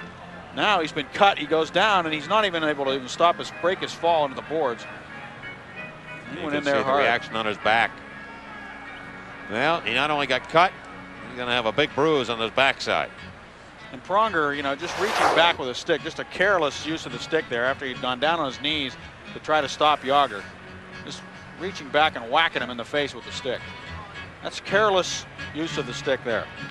Not unlike what Hal Gill did to him the other day when he went behind the net. The referee said in the Boston game, I saw it, but I didn't think it was a penalty.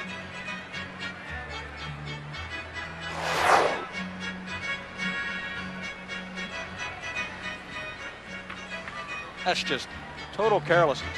That should be a 5-minute major penalty. Yeah, he was beaten on the play, and he was just reacting to the fact, trying to slow him down in some way, and he reached around and got him with a stick. That's not the way to do it. No. Not only his cut, but he, as we said, he went heavily into the board. Let's see if he gets a penalty even. I'm not sure where the stick went. That's the most important thing right now. I just hope it didn't hit him in the eye.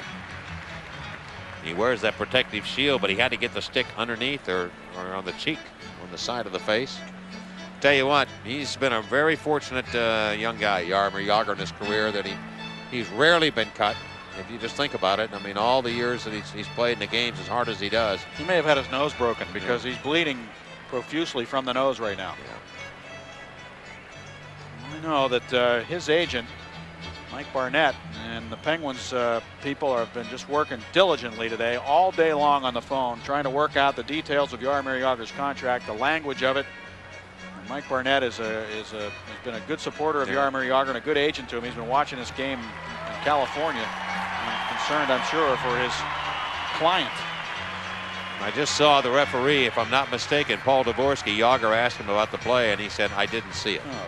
Did the linesman see it? I would hope so. I didn't see it. So Jagr is going to go after under his own power to the locker room. He has no idea what happened, Dvorsky. You can see he was just making a motion with his hands. He has absolutely no concept of what Pronger did. Missed it entirely, and apparently the linesman did too. They have the right to advise the referee on this if one of them saw it. And it was a blatant swing of the stick by Pronger. Maybe put it up on the screen at the Jumbotron scoreboard, and everybody can see exactly what it was.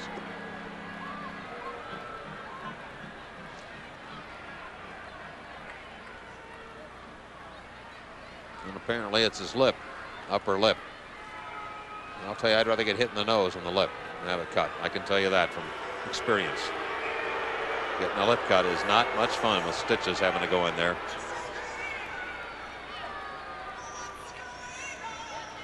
I was worried too about the crash into the boards, but apparently that wasn't as serious as it may have looked. Just the stick to the face, which there was no penalties for. And we'll go back to hockey here in the face-off in the Blues end, and Eddie Olczyk on with Straka and Morozov. This has been the Penguins' best line so far tonight. All three members of this line have been a +2 already. The Penguins lead 3-1. Atchinham, Blues right winger, spins it back into the Penguins end, and Morozov turns, circling. Outlet pass intended for Marty Straka. That's not going to happen. Blues get it again. So Jagr leaving the ice surface for the Penguins. And apparently will be some repair work on his upper lip. Jam back into the Blues in. Jamie Rivers saw only spare time in that opening period. To Al McGinnis. McGinnis was the man that logged the most time, not Pronger, as we have been led to believe. McGinnis played 11 minutes of that 20 total in the first period for the Blues. Atchinham gets hit on the play by Ian Moran. Now Terry Yates sends it back over to McGinnis. Relays it over to Harry York. The Blues working here down by 2, but they have a lot of time left here to get back into this hockey game. As you may remember, Paul mentioned to you, really overwhelmed the Blues in period number 1 at St. Louis in their 4-1 loss. Grant Fuhr kept him in that game, and tonight he was lifted after the Penguins' second goal. Ripped it towards the net. Hamer trying to get it. He can't. Now the Blues put some pressure on here. Harry York, the big winger, over to Jim Campbell. Campbell comes off the corner boards, turns and fires it right over the head of Barrasso. Since that timeout by the Blues, Joel Quenneville, the Blues, I think, have been the better team against the Penguins here. Darren Turcotte fighting in the corner, comes away with the puck. And it's cut off by Marty Straka. Here's the pass ahead to center, and Ian Moran just slowly pokes the puck back into the Blues zone. Gary Balk in a hurry for it. They'll change some things up here with Jagr out of the lineup now. Brown's going to wind it back in behind McLennan. Pronger takes it from him. He's the Blues captain. On the play to center to Kelly Chase. To open space on the left wing to Duchesne, trying to beat Wawrinka. Wawrinka bumped into him. It's relayed back to center by the Penguins. The Blues fire it in. We've got a whistle and a penalty here, an interference call against the Penguins. Penguins will be guilty of an interference call. The Blues have the power play in a moment. Row double Z, where the real fans sit. My people, everything's better up here. The air's cleaner, beer is colder. It's like being up in the Rockies where Coors Light is frost brewed. It's the kind of place where a man needs a beer and a beer needs a man. And beer is the way beer is supposed to be when beer is really beer. These people are like my family. Well, maybe very distant cousins.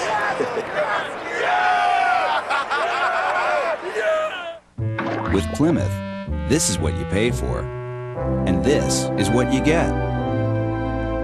For instance, Plymouth Voyager, you get a winner of a Consumer's Digest Best Buy Award for 2 years in a row, and this is what you pay, just $17,245, and that makes Voyager the lowest priced minivan. One more time, this is what you pay for, and this is what you get. Now get up to $1,000 cash back or low 5.9% APR for up to 60 months. Alex Hicks off for interference at 3:34. Pittsburgh penalty, number 33, Alex Hicks, 2 minutes for interference. This looked like incidental contact. He picks up an interference penalty. And it gives the Blues their second power play chance. They're 1 for 1 tonight. They broke a string of 18 without a goal. And the Penguins had a streak of 34 straight in which they killed penalties. Snapped by the Blues.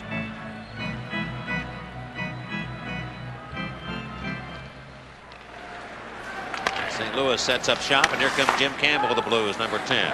Rolling around the horn to the left point to Duchesne. Gave it away to Kevin Hatcher. The Penguins come on shorthanded. Robert Lang slows the pace down. Little stutter step. Takes off now against McGinnis. Holds. Breaks on. And shoot it towards the net. McClellan will leave it to the right of the goal.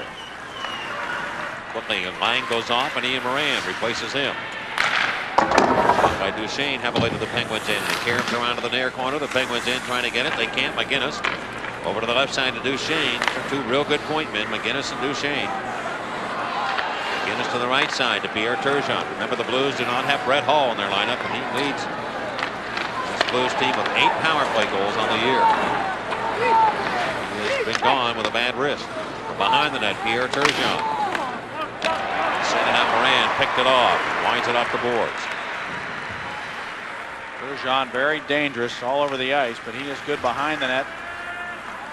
He makes great passes. McGinnis charges on to center red, and he'll blast it in.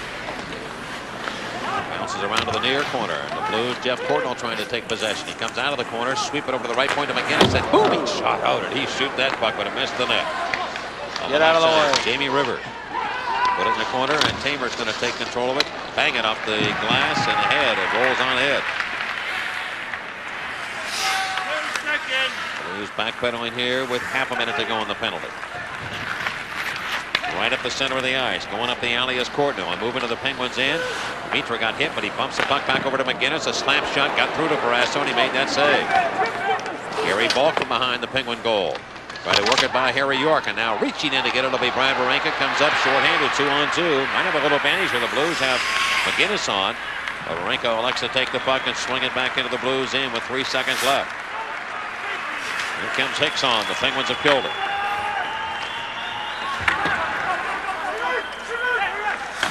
Rivers again. Tap it back in behind his own goal to Steve Duchesne. Duchesne to the right of the cage. Quickly out to Dimitra. Dimitra, former Ottawa Senator, goes to the left side to Harry York, who was bumped on the way to the corner by Freddie Olesen. Then was slam it around to the near side, but the Blues take it off the boards. Dimitra shoot it towards the net. Blocked in front by Kasparaitis. Here comes Eddie Olczyk with Francis and Morozov. Morozov takes the pass, put it between the circles, and actually hit the stick, I think, of Olczyk. Morozov goes after the puck behind the goal, reaching out. He's knocked off his skate. Play continues. And Craig Conroy. Outlet to center ice. And the Blues come rambling back on the counterattack. Dimitra in the slot. Here's Conroy wristing one to the net, and stopped by Barrasso from 35 feet. Boy, that was a heady play by Dimitra there. He's smart. Found Conroy coming late on the play and put the puck right on the tape, and Conroy got rid of it in a hurry. Another good save by Tom Barrasso. See how he watched the flow go by, and then he found Conroy coming late, and Tommy got kicked right in the head by Scott Pellerin. Man, that's dangerous. When you see a guy coming in with his skates up like that, Jaromir Jagr back on the ice, that is scary, because it reminds me of what happened to Clint Malarchuk years ago when he was cut in the throat. I believe it was the skate of Glenn Anderson, if I'm not mistaken. Malarchuk was a goaltender for the Buffalo Sabres, just for those of you that may be new to hockey or don't remember the name. And that's what's so dangerous. I mean, Barrasso's wearing a mask, so his face is protected, but there's no reason why you also wouldn't think that that skate could come up and catch him underneath the chin and on the throat. He does wear a protective collar to protect the throat area, but look at Pellerin come in with those skates flying. And he did kick Barrasso right in the face with that skate. He got hit by Slager. That's what made him go up. Yep. You know, that's part of the action around the net. It's a tough way to make a living. And you do take that. You have to take that into consideration too, because at any given time on any night playing this game, a player's career could be over. I mean, it's simple as that. Jagr does return, and we'll see what happens here as he's on with Straka and Barnes. And Jaromir wants the puck, and he has it down the right side. Pronger tried to sweep him away from it, did. Catcher's pass goes by everybody and into the blue zone. 3-1 Pittsburgh. 13-12 left here in period number 2. Neither club has been able to get on the board here in the second period. Ashton gets the puck to the right side to Darren Turcotte. He cuts inside but lost the puck.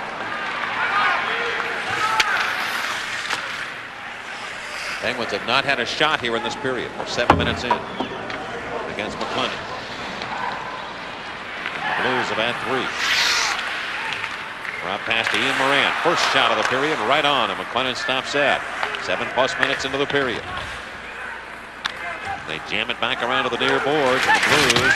Campbell got hit on a took down by Alex Hicks, but the Blues have the puck, and Corton will try to snap it to the net, and he can't do it. It's blocked there by Brad Wawrinka, the Penguin defenseman. Shane backpedaling. Turgeon. Motor going. Into the Penguin zone from behind the goal. Jeff Courtnall takes the puck around to the left point. Here's a shot towards the goal, blocked in front by Wawrinka. Puck bouncing free right to Robbie Brown. Brown ahead down the right side. And Bergevin taking Hicks out of the play. And that pass by Brown to Hicks, a good example of the kind of plays he can make out of his own end. Back to Hicks, perfect pass behind the back right on the tape. Again, took a shot that won't find the cage. Robert Lyon content to get it out of his own zone, and Brown helps the play and guides it back into the Blues end.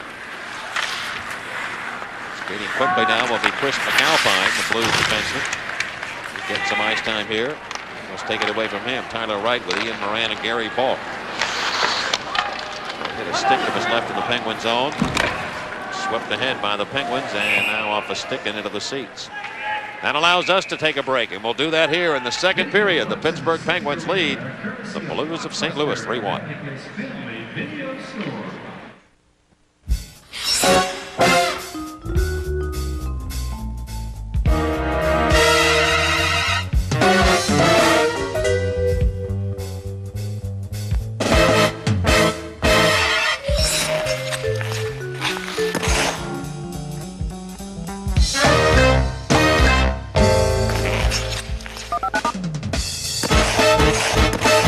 Penguins skate into D.C. Wednesday at 7 on Fox Sports Pittsburgh. Do you watch the same game as the average sports fan, or do you see a different game? With weekly team reports, you'll see why a touchdown machine isn't hitting the hole like it used to. Get your 4 free issues of the new full-color Sporting News and get the magazine that covers team sports like no one else. See why power hitters don't need a big swing to hit the ball 500 feet. There's a reason for everything, and the Sporting News gives you the explanations with deeper, sharper reporting you won't find anywhere else. Get an inside perspective and see why the pure shooters aren't afraid of the new three-point line. The Sporting News is packed with stats, strategies, and team reports every week. And with your paid subscription, you'll receive free binoculars to help you see a different game. With in-depth analysis that uncovers trends, you'll see why goaltenders are freezing out the NHL's top scorers. Call today for your 4 free issues. If you like them, you'll get 24 more issues. That's 28 in all for just $19.96. And the binoculars are yours free. So get the new Sporting News and see a different game. The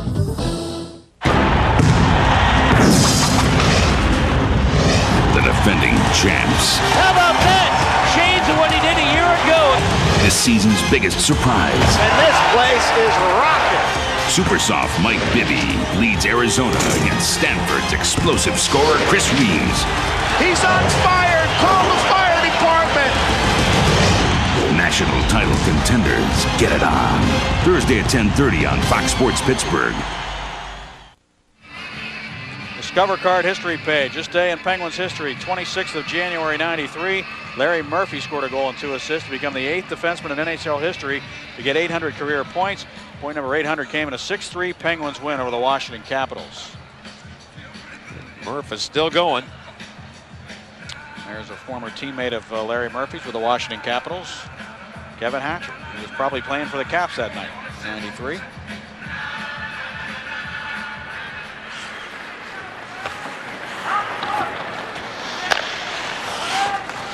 Settles in behind the Penguin goal.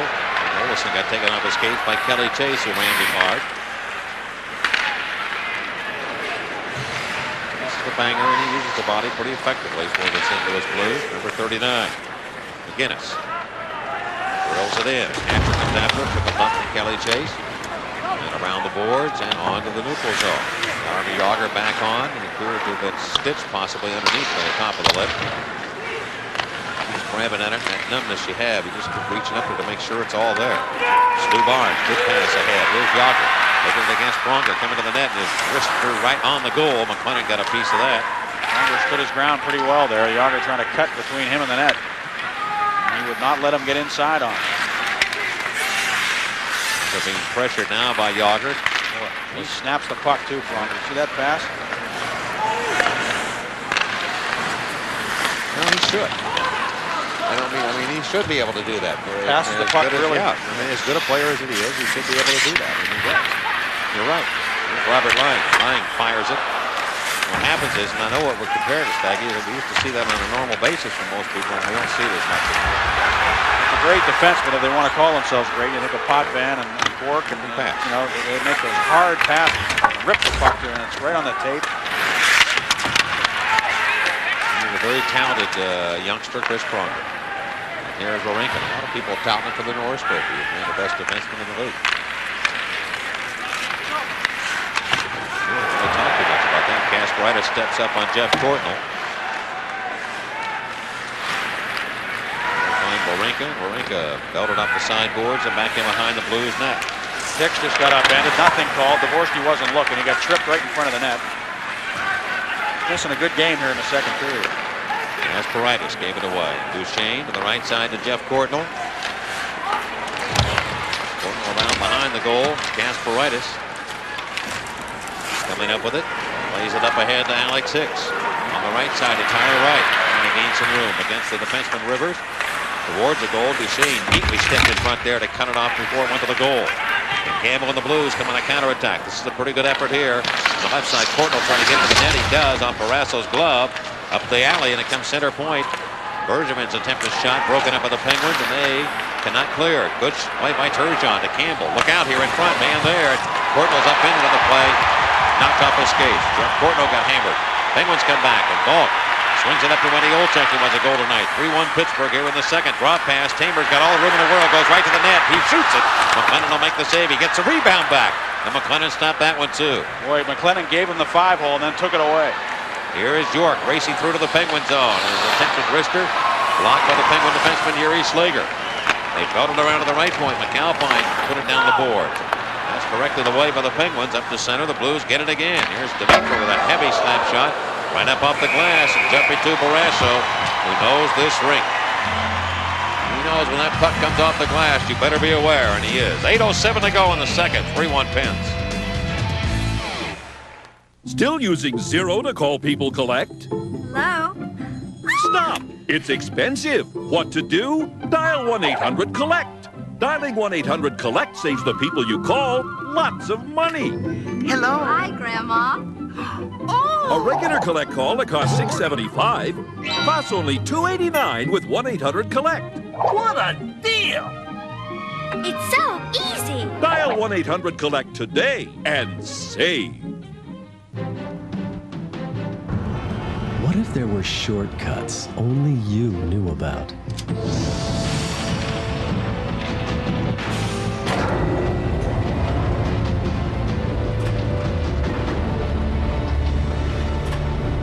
There are. At Shell. Where it's easy to pay, pump, and go. Shell, moving at the speed of life. Remember the excitement of the '97 season? We're looking forward to even more excitement this year, and it begins at Pirate Fest '98.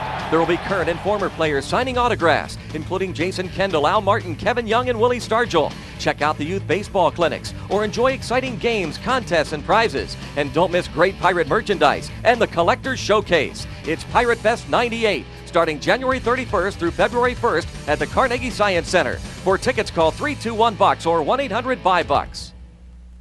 And now to the NHL, where this season we're seeing a whole lot more breakaway goals. So through the magic of Fox Sports News VR gear, let's check in with Avalanche goaltender Patrick Waugh. Okay, Patrick, take us inside hockey's most exciting play. Hey. Patrick bought the stick fake, now he's gonna pay. A little soft on the glove side. Hey. How's your 5-hole? Stop cheating. Patrick. Adam. Whew, nice check. Thanks. Well, after Hicks was pulled down at one end in front of the net, he didn't have the puck, but he was upended, tripped in the crease. Then Courtnall came back, and he was making a play with the puck coming in on the net. And Barrasso had to sprawl to make a save on him. Turgeon, centering pass, and Courtnall appeared to be tripped there going to the net. That probably should have been a penalty, too. They took away a scoring chance from him. Barrasso was able to make the save. It looked like he may have gotten a half of a shot away on that play, but Dvorsky standing right there in position. He apparently didn't see that one either. Philadelphia leads the Islanders 2-0 second period. Brindamore and Lindros the goal scorers for Philadelphia. And there's Courtnall there. He's having himself a heck of a year. He's got 20 goals. He's their leading scorer with 38 points. He's 34 years old. He does draw a lot of penalties too. In fact, I thought he just drew one, but it was nothing called. He will be an unrestricted free agent at the end of the year. Well, the Penguins scored 3 goals in a span of 1 minute and 10 seconds in the first period, and they've made that hold up. Kasparaitis, Olczyk, and Morozov scoring goals before the Blues got on the board. A power play goal by Steve Duchesne. We've had no scoring here in the second period. Ron Francis back on board here with Barnes and Jaromir Jagr. Jagger's going to have to reset himself at the top of the circle to the right of Francis as he had jumped a little bit early. York and Dimitra on the wings for Terry Yake, and the face-off win for the Blues, and there's a hard shot by Duchesne, run right up the pipe to the left of goaltender Barrasso. And Big Ben did strike one there. You can hear that one all the way out on Center Avenue. Well, they got some defensemen who can fire the biscuit. Duchesne cranked that one. Pronger, and of course Al McGinnis, the hardest shooter in all of hockey. Take a look at it. Duchesne moves the puck another 2 inches to the left, and it's in the goal, but it rung off the pipe.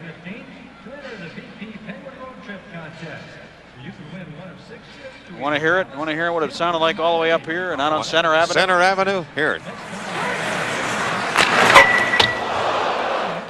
Make that Grant Street.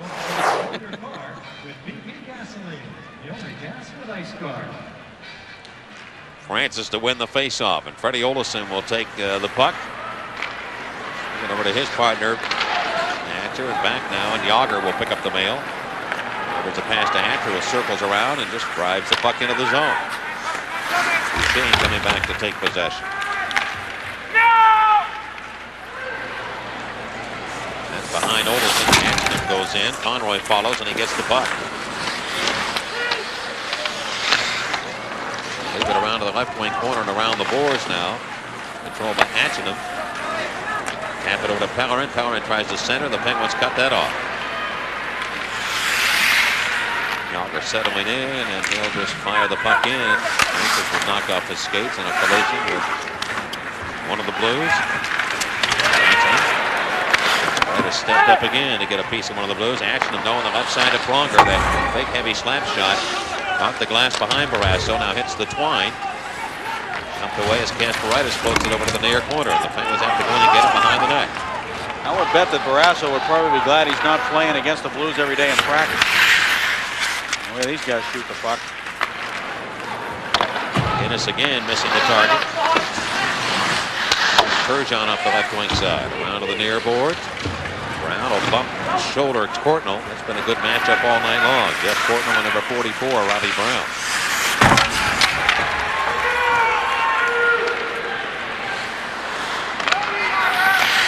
6:18 to go in second period act. Here's Hicks leaving the puck for Robert Lang. Off the heel of the stick, a big collision between Rivers and Lang.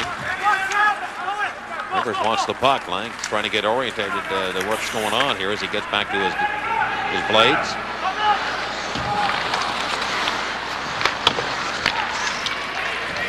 Struck a hustling with that running style of skating into the Blues in. Got hit in the face. And play goes back.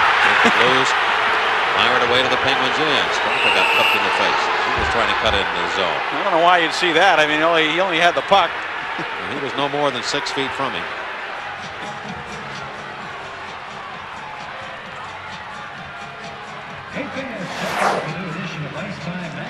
There's Straka carrying the biscuit. And there's a little whack to the face by Al McGinnis. He's got the puck. I don't know how much more plainly it can be seen, and the whole rink saw it. Now we are going to get a penalty. Or are we? They're going to get him. They're going to get Al McGinnis, I think. Now McGinnis is going to he's going to go to the lineup and say, now, are you sure it was me?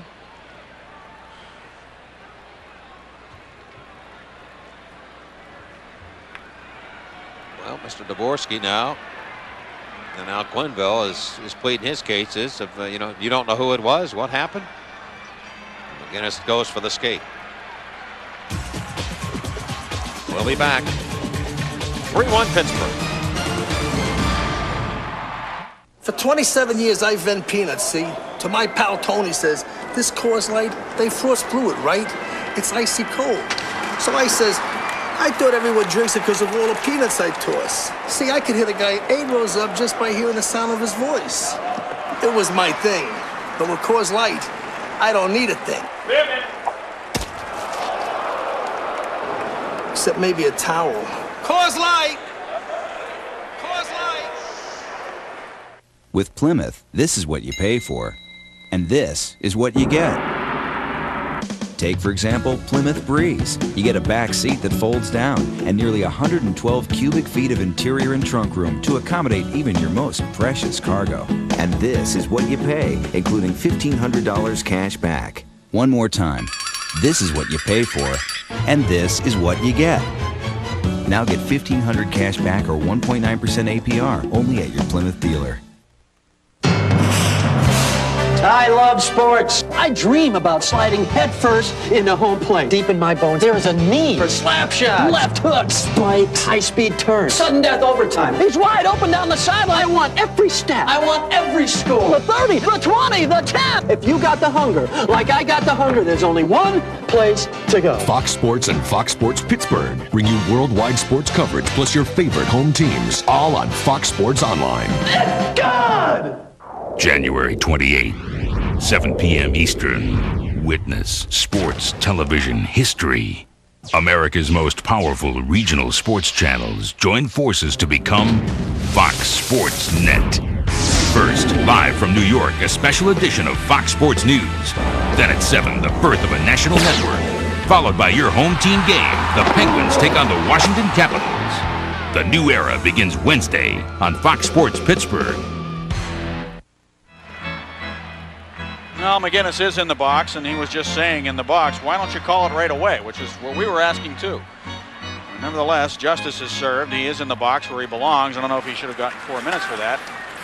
And obviously, Pronger got away with a careless use of the stick earlier in this period, so we finally see a power play for the Penguins. 5:34 remaining in the second. It's a double minor, allowing Pittsburgh 2 chances here. The Blues heated up the left side. Settles it, goes to Freddie Olesen. Penguins have been trying to regain that intensity that they had early in this contest, but it's not been there for them. After trying to drive in the game very well, they might be able to decide it right here if they can score a power play goal. Center point to Olesen. Right side to Jagr. The slot for Barnes, and the pass was a little too hard by Jagr. It's in digging forward. He gets the puck over to Jaromir. Left point pass over to Freddie Olesen. Right side, he delivers it to Hatcher. Left side to Barnes. Center point. Olesen gets it again. The Blues very aggressive, coming out quickly. He's trying to, that should open things up down deep. Exactly. Yeah, it should open it up down deep. Here's Francis around, giving the puck to Hatcher. He shot it, deflected. Francis again with a puck. To Barnes. An umbrella, Mike, and they're trying to draw the Blues out and then work it down low. Blues hustle on to make a quick change in their penalty killers. Barnes going to rifle it back in behind McLennan. Now, Grant Fuhr is the goaltender on record in this game for the St. Louis Blues. The Blues did not score another goal. It'll be his to lose. The Penguins should win it. Rinka now with a minute and a half gone in the double minor. Here's Straka, gets back on board, knocked off his skates, and Pronger's going to sweep it all the way to the Penguins' end. Stuffing up the left side to Robbie Brown. Barrasso, by the way, is 2 behind all time in the National Hockey League in assists. In front, quick shot, score, and there it is. Right in front, Marty Straka gets the goal. He took the stick, and he gets the goal. The Penguins lead 4-1. Now go ahead, make my day.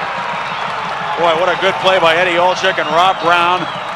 Eddie Olczyk had no room at all inside the blue line, but at least he had gained the line. And watch how he straddles the line for a while, then makes a hard pass in the air. Brown knocks it down with a glove, and he finds Straka cutting to the net. He's wide open, and Marty Straka finishes it off again. His second goal in 2 games. Keep showing him the video of the 93-94 season. There's another one for Marty. And now he's starting to find the twine. McLennan just could not get over there in time. Up over the glove. Robbie Brown with a good pass. A good play to knock that puck out of midair with a glove, settle it down, and quickly find the open man, Marty Straka, for number 9. The Penguins did that within the span of the first penalty. They work on the second power play now, which will begin immediately. Now the full 2 minutes to work with again. Well, Straka, the guy who got sticked in the face, he ends up scoring the goal. Taking one for the club. In that case, the Penguins get a goal, and they are up by 3 now. Jagr is going to weave his way in. To the right side, it comes to Hatcher. They'll tap it down the boards, and the Blues will take it back.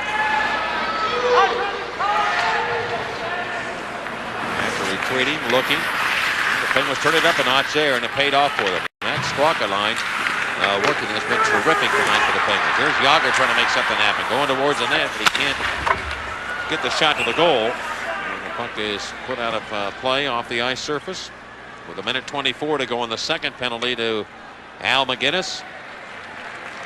Jagr just shrugging, and just you can see him with that swollen lip now. It's just been one of those nights for Jaromir Jagr where he probably wishes he just would have been maybe stayed home, done something else. Sign a contract with a fat lip. You know, you can't have a press conference with a fat lip. You have to wait a while. For each goal that he scores, the DVE Morning Show will contribute $102.50 to the Mario Lemieux Foundation, and the total so far $2,255. Well, as much as he's going to make, he can have plastic surgery overnight, though. Right? He can look like Michael Jackson. He could, that's what I was going to say. He could have a complete makeover. He could change his identity. Like that movie Face Off. He could be in the group Metallica. That's right. I'm not going to say it. I was going to say he could turn himself. No, I won't say it. All right, Moran avoiding Jagr. That attempted pass. Marenko will pull back. Settles in with Turcotte. Pounding him. Jagr to the right side to Straka. And slipped away. That's pretty good. You can say it. No, I don't think it's... Marenko will take the puck. I don't want to say it. The world's too politically correct. I don't want to say it. It's funny, though. Get a stop in play here. But Jaromir is... you're right, Mike. He has been fortunate. He hasn't really had a lot of nights like this where he gets beat up, you know, and he comes away with cuts. And I mean, of course, Mario, throughout his career, I can remember many times taking sticks to the face. And, he's just totally frustrated right now with the whole scenario.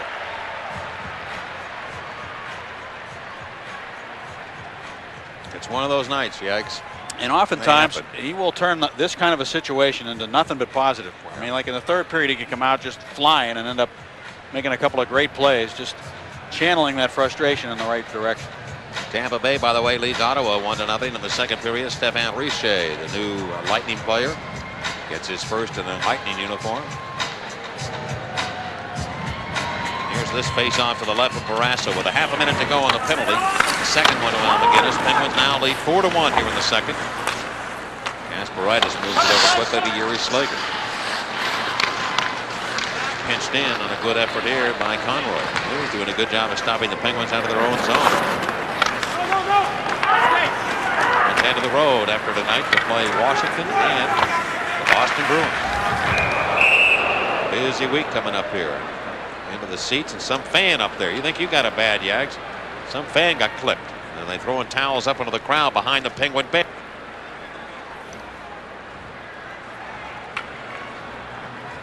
So it's not been a good night for a lot of people. Ouch. Oh, my. Yeah, that's called getting smashed.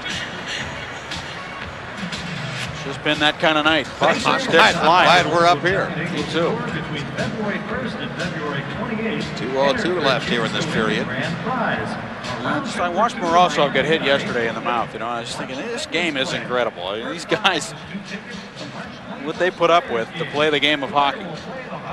The scars and the lost teeth. Not easy.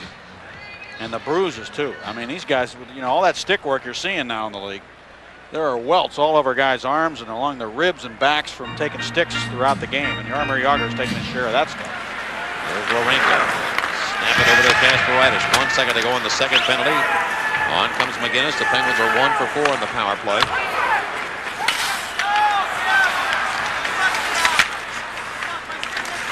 Hicks trying to come out. Swings it right to the goal mouth. Penguins hustle to keep it in. Jimmy Campbell, though, turns it down the near boards. This should be icy against the Blues if Kasparaitis can get there. And he does. With 1:33 left in the period.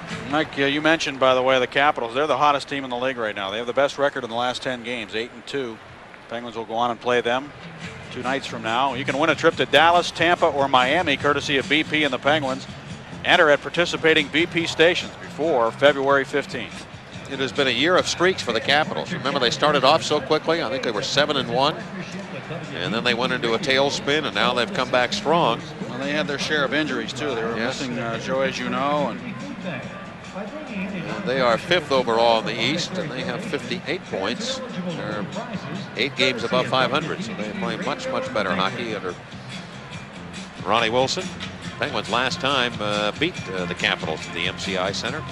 The Capitals own a victory over the Penguins here. Well, we don't usually give stats on the Penguins' record on the night of the week. Some teams like to put that in their press notes, but the Penguins, just for your information, are 8-0-1 in their last 9 games on a Monday night, and they're 12-1-2 overall on Monday nights since 88-89. So maybe they like to change their schedule a little bit and add some more Monday nights. Jagr going to the net, and he fires it right over the shoulder of McClellan. And I hope he didn't hit another fan up there. He just shot the puck over the glass. Well, that fan caught the puck, some youngster up there. It's like they're getting to be the Oakland Raiders of Monday night. This is what we're talking about. Jagr throwing his gloves off on the bench, frustrated, shaking his head, and immediately comes out. He was hooked by Turgeon as he let the shot go, and I think that's why he shot it wide. Clennon was kind of dipping that head and shoulder, too, and giving him the upper part of the net. But Turgeon, I think just by tugging at him like that, made that shot go high and wide.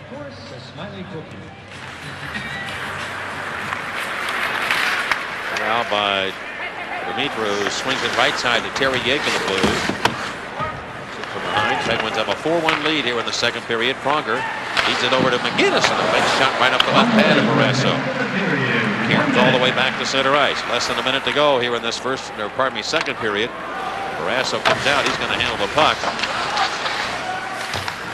Blues stuff it back in behind the net. Down the wood it goes. Jagr at the blue line. A soft pass to Barnes as it comes through. Blues in. McGinnis knocked it aside. Here are the Blues. Look out here. Dimitri. Little drop pass, and Yake fires it right to the net. That'll be stopped by Barrasso's left leg.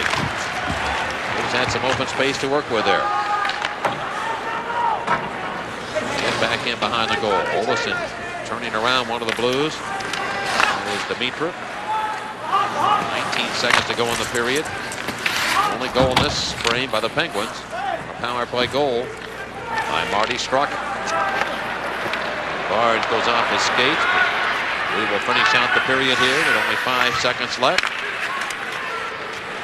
Dennis is going to hammer it. Ooh. Couldn't shoot it. And Barrasso flags it out of midair to make the save at the end of the period. The score right now, the Pittsburgh Penguins 4 and the St. Louis Blues 1. Coming up on Fox Sports Pittsburgh, the Tribune Review, Sports Extra, with the one, the only, Stan Savran. Highlights of our game and other NHL contests. It takes a giant to make Mom things is really easy. gonna be surprised. It takes a giant to make you smile.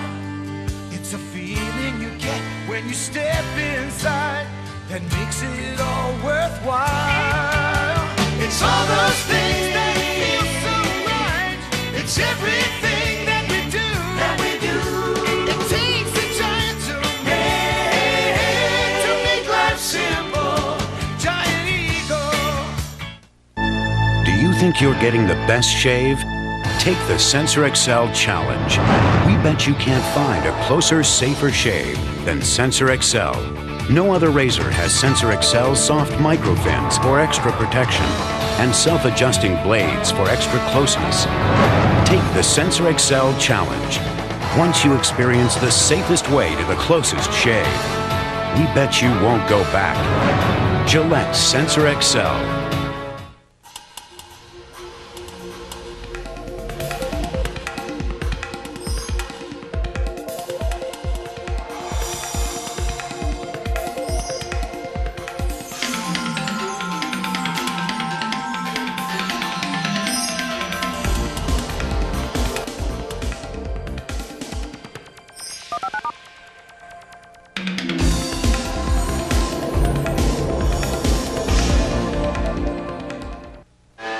Traditionally, wireless phone companies have had a certain approach to business, one that's turned out to be rather lucrative. But at Ariel, we have our own style, built on a revolutionary insight. Don't charge customers for time they're not on the phone. In other words, don't charge a whole 2 minutes for a 61-second call, which means you pocket the difference, not us. You called, we answered. Ariel. The net is your engine. The puck is friction. And we're the guy with the mask and big pads. Introducing 3 new high-tech synthetic oils from Quaker State. Specially formulated for the vehicle you drive and the way you drive it. For superior engine protection. Quaker State, official protector of the NHL. Get cool NHL stuff when you buy Quaker State from the Quaker State NHL Cool Collectibles catalog at participating retailers. You're watching Fox Sports Pittsburgh.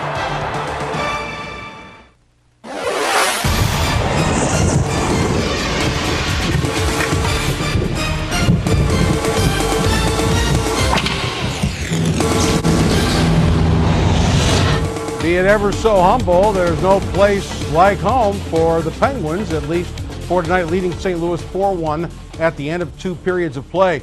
Heard the old saying, two's company, three's a crowd.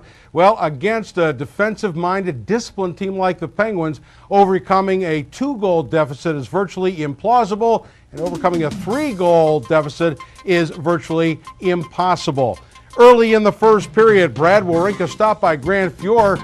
The puck comes out to Darius Kasparaitis, who's really just trying to get it back on net. He gets a goal. It's 1-0 Pittsburgh. Less than a minute later, a terrible job here by Steve Duchesne. Clears it right to the stick of Eddie Olczyk. He beats Fuhr at 5:44, 2-0 Pittsburgh. Fuhr out, Jamie McLennan in. But 12 seconds after McLennan is brought into the game, Olczyk sets Morozov free, and the rookie scores his 8th of the year. 3 goals in a minute 10. 3-0. Now it's 3-1. The Pens in the first 2 minutes of a 4-minute power play. Nice tic-tac-toe. Eddie Olczyk, Robbie Brown, Marty Straka, the power play goal.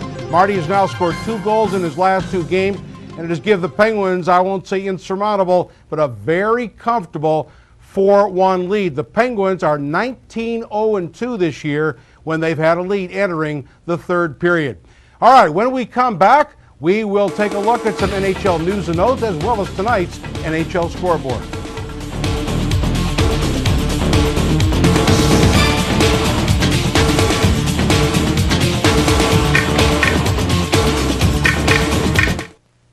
Do your weekends make you wanna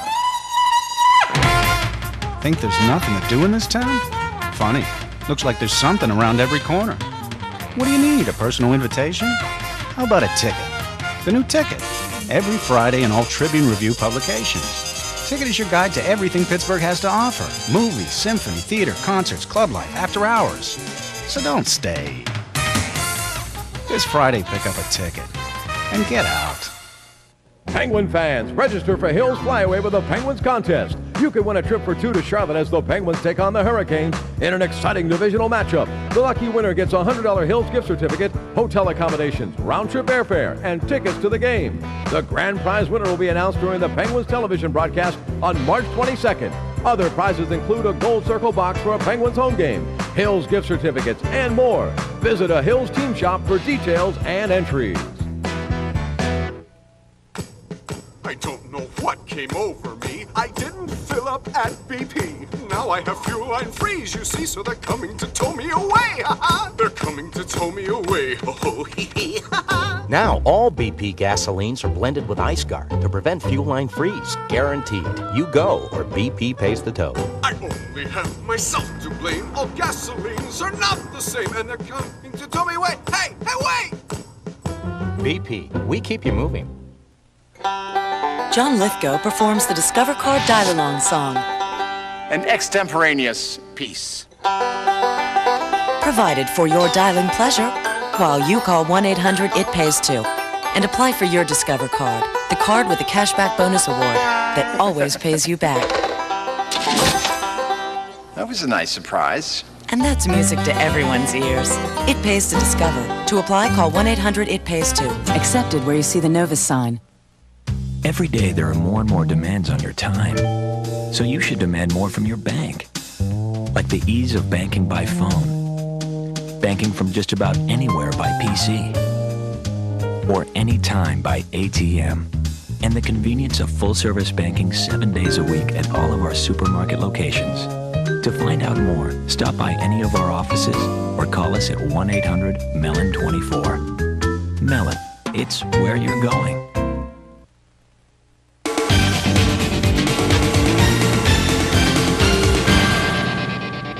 Who's the best player in the NHL? Well, everyone is going to have their selections.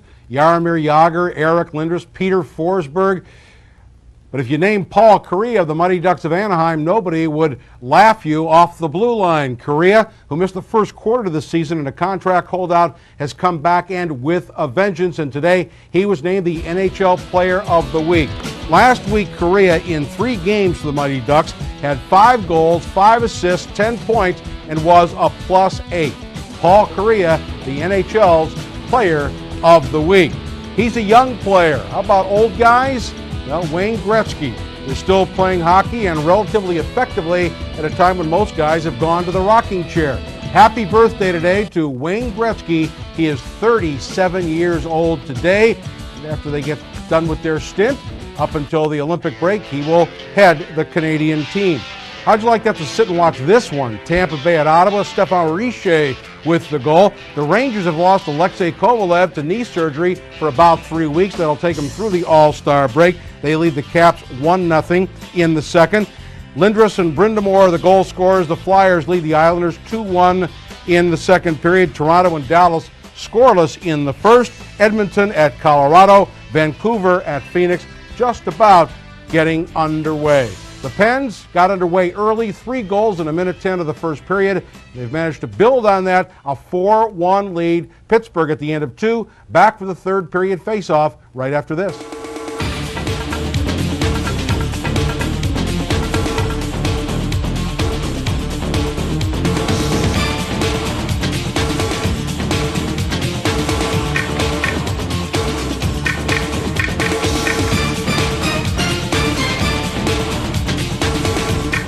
My name is Jim, and I am the beer man, and I'm proud to sell this Coors Light. So please do not call me beer dude. Don't yell beer jockey, barley boy, or suds buddy, and I'll be happy to pour you a frost brewed Coors Light. Stay away from Brew Brother, Captain Cup, and Sir Pour-A-Lot, and you'll get your Rocky Mountain refreshment faster than you can say Lager Lugger. I am Beer Man. Hey, beer stud. Here is an easy quiz. True or false? Dodge Caravan is America's best-selling minivan. Good. And right now, Grand Caravan comes with how much cash back? Very good. Now page 2. Check off which features come with this Caravan. Correct. Yet it's still America's lowest price minivan at just, oh, very, very good. So please circle which minivan you want now. Excellent. See the friendly Dodge dealer near you.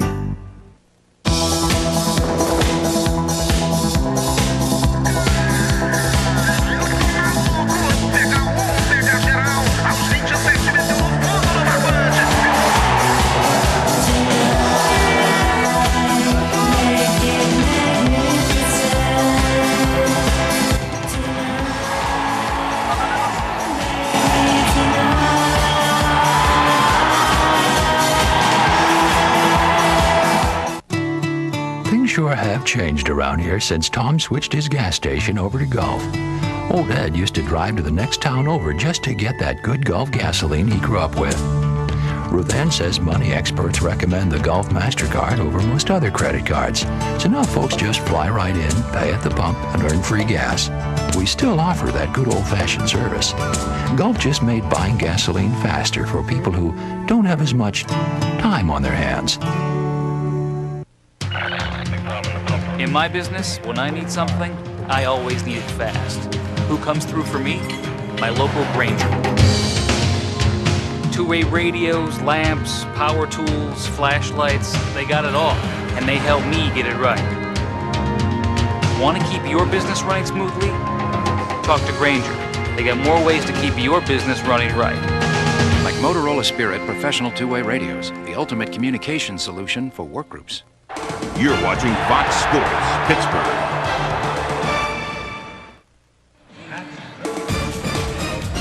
Penguins riding along with a 4-1 lead over the St. Louis Blues. The third period is next. Ship your package in 2 days with FedEx. And you'll run into 7 different price zones. Ship your package in 2 days with UPS. And you'll run into 7 different price zones. Ship your package in 2 to 3 days with Priority Mail. And there's just one price zone. So, what's your priority? Priority Mail from the U.S. Postal Service.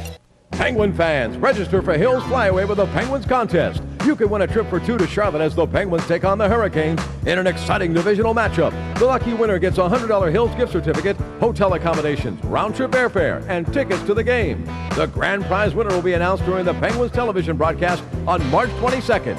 Other prizes include a Gold Circle box for a Penguins home game, Hills gift certificates, and more. Visit a Hills team shop for details and entries. You'll be rocking, slamming, sucking, jamming. If you love sports, flat out, Fox Sports News brings you a whole new angle. That's right. That's Van Earl Wright. His surname means the best, and Mario Lemieux spent 12 NHL seasons living up to his own name.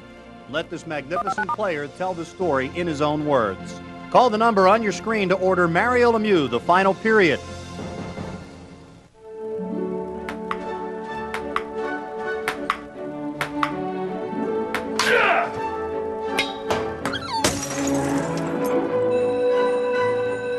Introducing Fireball from the Pennsylvania Lottery's daily number game. Right now, when Fireball is drawn, the payout automatically shoots up to $600 to 1, so don't forget to play. Nikolai, ping pong ball is in Pennsylvania. I have a cousin in Harrisburg. Taking a left instead of his usual right, Joe found himself about to have his very first taste of rhubarb pie when it hit him hard. Wait a minute. What else haven't I tried? What other people haven't I met? What other oceans haven't I swum in? What other pies haven't I eaten? Sandy, a veteran witness of existential crises, slowly refilled his coffee. Joe smiled and bit into the big unknown. It tasted great. You're watching Fox Sports Pittsburgh. Penguins hockey on Fox Sports Pittsburgh is brought to you by Original Coors, pure and simple, the last real beer. By Pizza Outlet, the taste that screams fresh. And by Jeep and Eagle. There's only one Jeep, and it's at your all-star Jeep and Eagle dealers.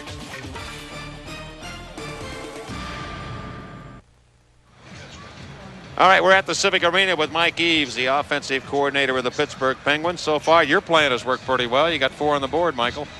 Well, it was funny when it was 3-0 and we were going pretty good. It almost seemed to be a curse there. We kind of backed off and they picked up the play, but that fourth goal was really huge for us. It was a good power play goal for us. Mike, tell us about your association here in the last couple of days or last week with Marty Struck. I mean, he got himself another goal tonight, and what that was been all about.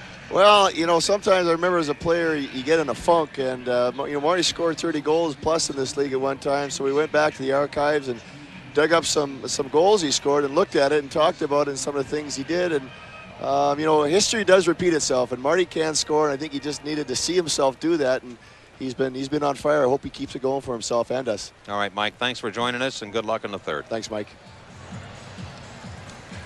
In the stats after 2 periods, the Penguins, of course, leading 4-1. The Blues have outshot the Penguins 15-12 in the power plays.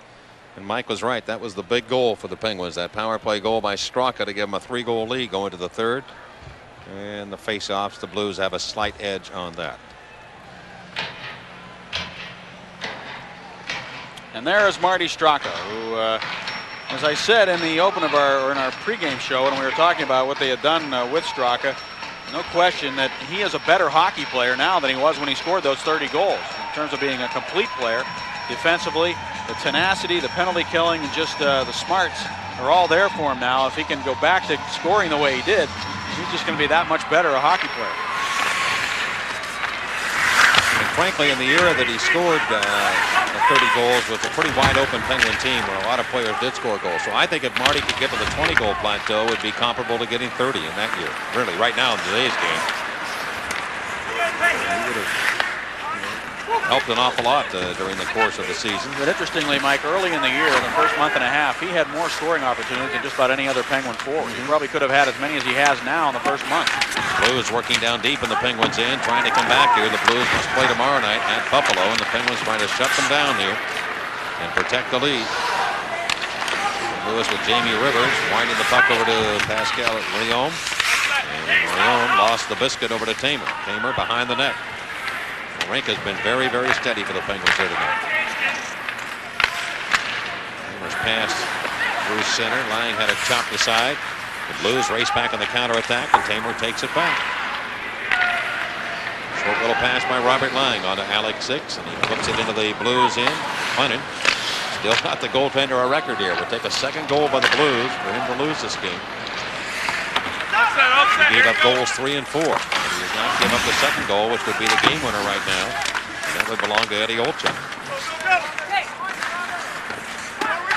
Dimitra from behind the net. The Blues have changed a little bit. They've come on strong to go down deep behind the Penguins' net. They're cycling hard. They come out with a little different attitude here in the third period. I'm sure they've had the wrath of Mr. Quenneville on them, not only after the first, but after the second, too. In an effort to try and get his troops going, and they have not won in 5, and they're behind by 3 here in the third period in Pittsburgh. Pronger on the left side. Guns it towards the net. That'll be deflected. And Pellerin comes over to take it. Right side to Yake, and he snaps it off. Barrasso makes the save.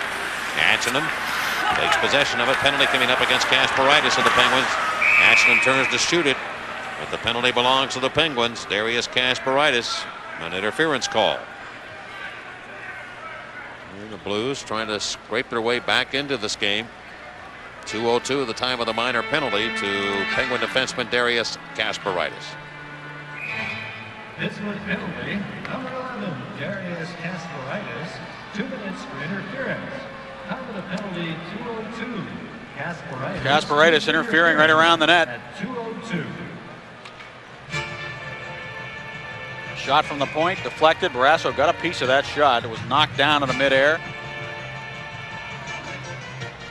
And there's another opportunity. Barrasso sticks that one aside with a blocker. And Kasparaitis taking the penalty, and the Blues looking for something to get them going here. If they can get a power play goal right now, it certainly would give them a lot of life, but still a lot of ground to make up. They're down 4-1. Yeah, but they've been fortunate. I mean, even despite being down 3, they're still within range. There's enough time left in the game. It has been from the very start. And they're just trying to claw their way back into it. And here's McGinnis setting the play up into the corner. And the Blues, they get a power play goal after a long drought without one, and so do the Penguins. The Penguins have gone a long time without scoring a power play goal themselves. And they got one in the second. Slager flips it over to Robert Lang. And Lang's going to gun it back. The Blues have allowed only 2 shorthanded goals. That's among the league leaders. What's interesting, Mike, is that the Penguins, when they were behind 4-0 to the Blues in St. Louis in December, they were getting incredible chances against Prince Pure. And they just quietly went about the business of stopping all those good scoring opportunities and making it seem like the Blues won the game easily, but it really wasn't the case. And by the way, Fuhrer was just recently quoted as kind of being upset with the inconsistency of the Blues. They won 4 straight. Now they've gone 5 without a win. And he said, you don't have to be the best team, just the team that's playing the best to win the Stanley Cup. And he said, we stay with the front runners or we drop back with the also-rans. He'd like to see his team be more consistent in front of him. Play at a certain level no matter who the competition is. Nothing like having a guy who's won Stanley Cups, 4 of them, having him in the locker room to give the team an idea of how they have to play to be at their best every night. Grant Fuhrer will be an unrestricted free agent at the end of the year. If he wants to be. He has that option. He has an incredible contract that Mike Keenan gave him. It escalates with the number of games he plays. And he can subtract the 10 worst games from his goals against average in determining his salary. Down deep now as Turgeon to the left side to Al McGinnis. I wouldn't, the way it's set up, he probably is going to be in a position here to sign a really good contract that'll be available to him for next year just by what he's accomplished this season. He's already got a deal for $1.7 million. Yeah. And everything builds after that. Right. Around to the right point, McGinnis looking, goes to Duchesne, center point. He'll crank it up. That'll miss the target. Rebound. It comes off the side of the net. Turgeon trying to whack it in. Couldn't do it. McGinnis and the Blues with 40 seconds to go. The Blues hustling here. They've got the power play on. McGinnis rifles one, and going down to block that was Ian Moran. And Moran slides it on the backhand away up ice to take the heat out of a very, very hot kitchen. The Blues maybe on their final rush up. Jeff Courtnall slows the pace. Behind the Penguin defenseman Slager. Barrasso comes out, sets it right up for Erie. And he guns it off the sideboards, and that'll do it.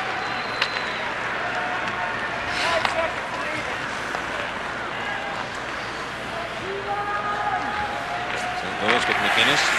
Bring the puck ahead to the right side of Demitra. Wrist shot to the net. Barrasso makes the save. The rebound comes off to Demitra, and he centers it and goes by everybody. And the center, that's where the Blues had it, and they lose it. Penguins take control of it now. Eddie Olczyk feeds it back in behind McLennan.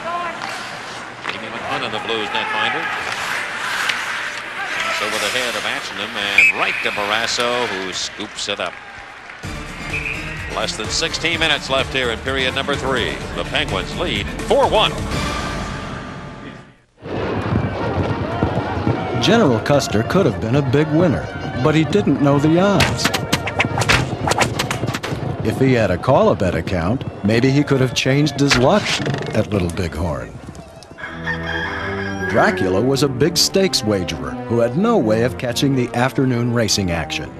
If he were alive today, he'd use call-a-bet. I want to place a bet. Call 1-800-LADBROKE to open your account.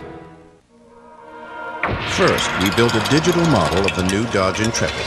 Then, to test it, a virtual world. We ran crash tests in a virtual safety lab. Tuned the suspension on a twisting virtual road. Refined the climate control in a virtual cabin. By the time we tested Intrepid in the real world, it was virtually perfect. The new Dodge Intrepid. We're changing everything. Again.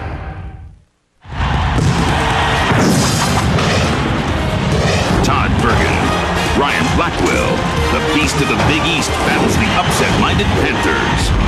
Syracuse Pitt, Sunday at 3 on Fox Sports Pittsburgh. And world peace. And could you please create a vast sports information source that's fast and fresh and loaded with attitude, where I could go for the latest sports dirt virtually any time, day or night? Oh, and could it be free? Now, Fox Sports and Fox Sports Pittsburgh bring you worldwide sports coverage plus your favorite home teams, and it's all free. Get your sports from a higher source. Fox Sports Online. Thank you.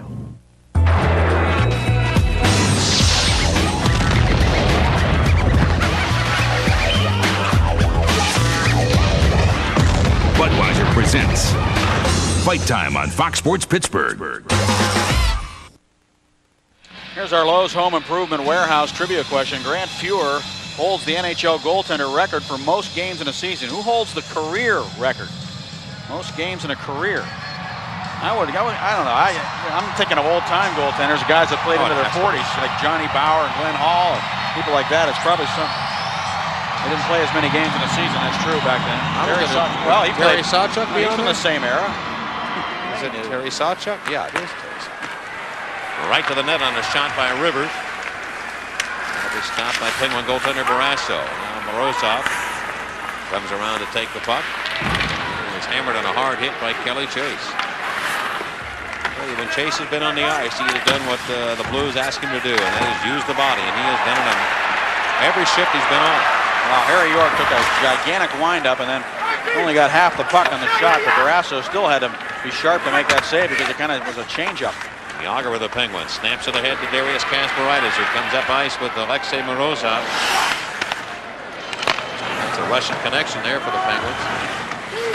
And Morozov. Jagr takes the puck, turns, and fires it right on him. And Hunt will make the save on Jaromir Jagr. Francis is going to poke it in behind the net. And around the boards it comes off the near side. That was good stand-up goaltending by McLennan. Yes, it was. Those are the kind of saves that Mike Richter makes look so easy. He just kind of stands in there and turns on his skates with the shooter, taking the angle away in motion.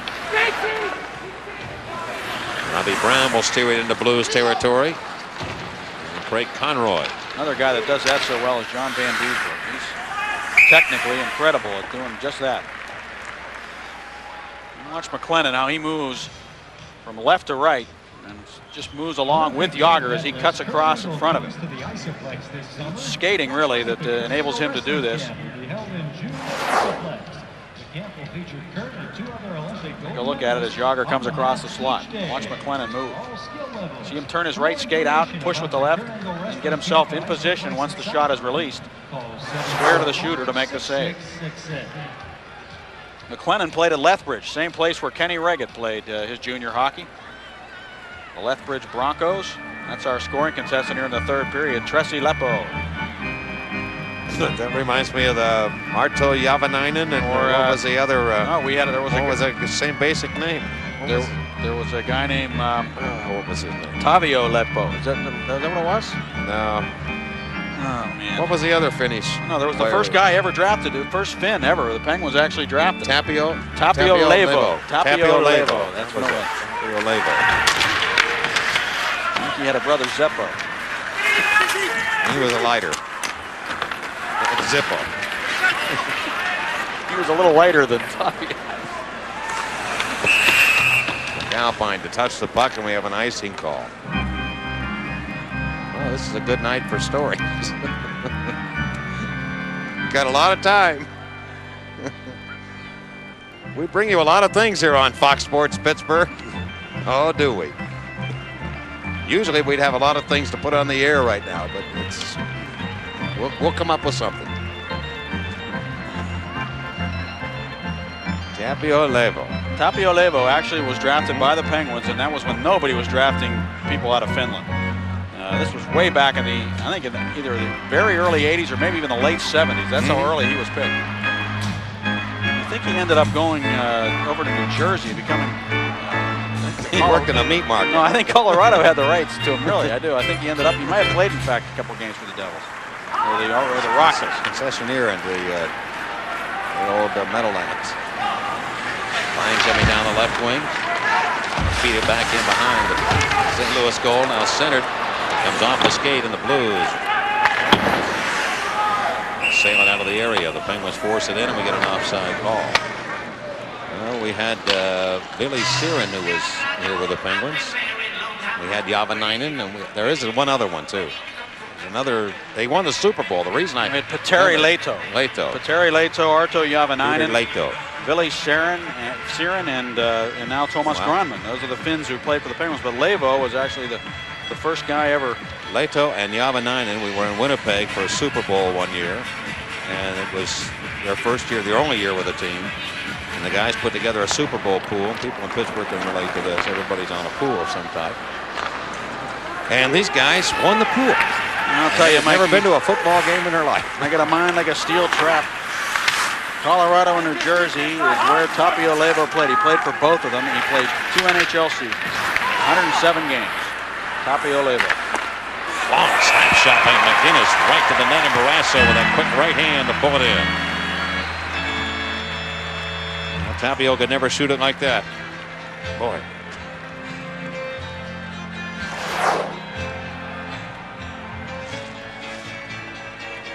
Just uncorked a wicked slap shot.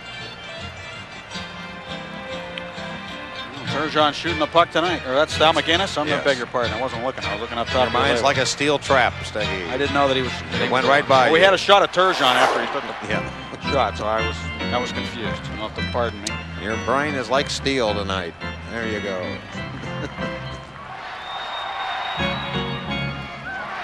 Snaggy's been on a roll all day, folks. You've been pumped up. You've been fired up for this game all day long. That's because we had that game off on Saturday, you know.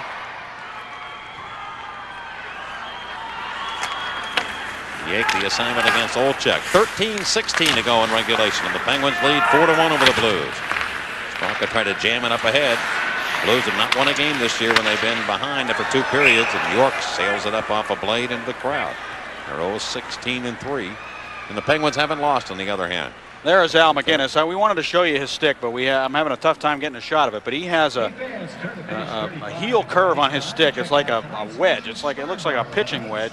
The way he has his stick curved, and he's the only guy in the league who really does it the way he does. You want me to get him to turn the stick around? I wish he would. Turn it over, will you, Al?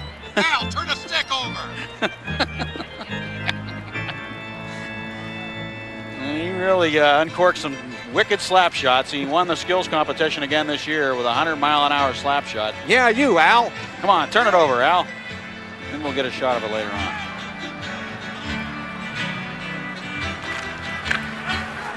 Oh, this is reminiscent of the old Dizzy D pitch. Remember that? Dean used to work games and talk to everybody at the ballpark while he was doing it. On the field, around fans, everybody. Lifted up to Harry York, and York now finds a breaking Terry Yake towards the net, and Dimitra can't come up with it. He was a one-man entertaining crew. Dizzy D. He was really something. He was one of the original television announcers, and up the right side, and a great pitcher in his own right, too, in his heyday. And he had a great personality. The old Diz. He used to work with Pee Wee Reese. You remember that, Staggy. Lead pass. Here's Olchek. Offside. And we'll take a break. And the old partner and I, Pee Wee and the Diz, will move on out of here. We'll be back.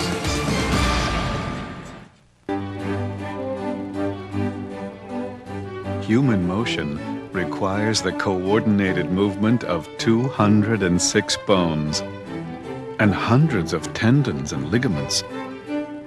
Fortunately, we have orthopedic specialists for all of them. The Human Motion Center at Allegheny University Hospitals. Coordinated care from head to toe.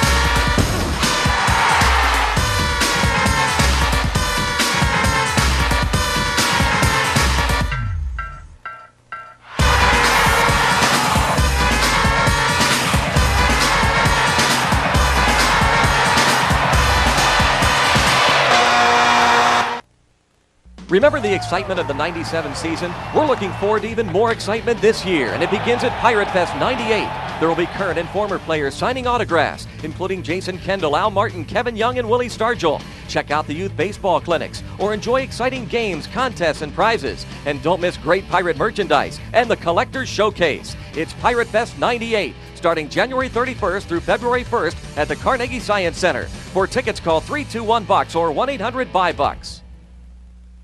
Prepare yourself for a coast-to-coast battle. Jim Rome, LA Sports Radio shock jock. I mean, how do you know players lobbing midgets through windows, other players sucking dope out of Coke cans? Wallace Matthews, New York Post print prophet. Almost as if to say our league is getting too black. Sports talk for the fearless. Try to keep up with me on this. When you're fighting for the last word, anything can happen. The Last Word on Fox Sports Pittsburgh. Home teams, Fox attitude, 24 hours a day. Announced their high school hockey players of the month. And Jacob Gradwell, a junior forward at Hempfield High School, 10 goals, 9 assists in 6 games during the month in AAA. AA Chris Evans, 16 goals, 7 assists in December. Sophomore at Greensburg Central Catholic, and a senior center from Blackhawk High School, Jim Stussy, scored 11 goals, added 12 assists. Congratulations to all of our high school players of the month. Nice job, guys. It's quite an honor, and we wish you continued success. Here is Barrasso driving the puck around the boards and up to center ice. Blues trying to come back in. Still have 12 minutes left in this game. Campbell takes it away and fires it right off Barrasso, and he makes a key save there. Jimmy Campbell, I think, thought he had himself goal number 2 for the Blues. He tried to go between the legs, it appeared, and Barrasso just shut it off at the very last second. You can kind of get a look at that stick now of Al McGinnis and the way it's curved. See, as he's going off, the way it kind of hooks underneath, it's like a wedge. And McGinnis has 13 goals this year. He's had 28 goals in a season 3 times, 25 once, 6 20-goal seasons in his career, Al McGinnis. The Blues have a lot of defensemen who can score goals at even strength, and they are 3rd in the league right now in that category. Who's ahead of them, Stan? I'll tell you who's ahead of them, the Detroit Red Wings and the Phoenix Coyotes. These are even strength goals by defensemen. Duchesne has a goal here tonight, but that was a power play goal. You can see the Penguins are right in the middle of the pack with 12 goals from the defense at even strength. Jamie Rivers just rung one off Barrasso to the right side on a blast right towards the net by Duchesne. I don't know if that got through to him or not, but it deflects over to the far corner. Blues swing it between the circles, and the Penguins come away with it. Ian Moran and the Pens lead 4-1 here in the 3rd period. 11:25 left, and now smashed behind the goal and knocked down was Gary Balke, and Rayom collided. We've got a penalty coming up here, though, against the Penguins. The Penguins will be shorthanded. It'll be an interference call against Pittsburgh. And then we'll give the Blues a power play chance still with 11:26 left here in the 3rd period. Looks like it's against the Blues, Mike. Is it? Yeah. Billy Chase goes off. I don't think the Blues thought they were going to get that penalty. There was a kind of a collision behind the net, and then the whistle sounded, so I'm not sure they knew which team was going to be penalized. Number 39, Billy Chase, 2 minutes for interference. Time of the penalty, 8:34. Chase, 2 for interference at 8:34. Chase knocking down one of the Penguins in the circle. It is amazing. He'll make a call like that. Guys are beheaded. It doesn't make a lot of sense, does it? Here's Jagr off the near wing, looking on the power play. They'll wind it to the corner for Francis. Francis trying to set it up for Barnes going to the net. That's not going to take place. See, Mike, that was the formation of a play that we talked about on our extra strength advantage early in the hockey game about goal mouth opportunities. Penguins had 3 players going to the net there, one with the puck and 2 guys going to the net, but the Blues, the lone Blue defensive player there was able to break up the player. Otherwise, it would have been a bang-bang play in front of Jamie McLennan. 13,694 to view this one tonight at the Civic Arena. Penguins will be home against the Red Wings on Saturday afternoon. We'll go to the road for games on Wednesday night at Washington and Thursday at Boston. Penguins with another back-to-back part of their schedule. They have 20 back-to-back games, the most of any team in the league this year. And this will be number 13 coming up.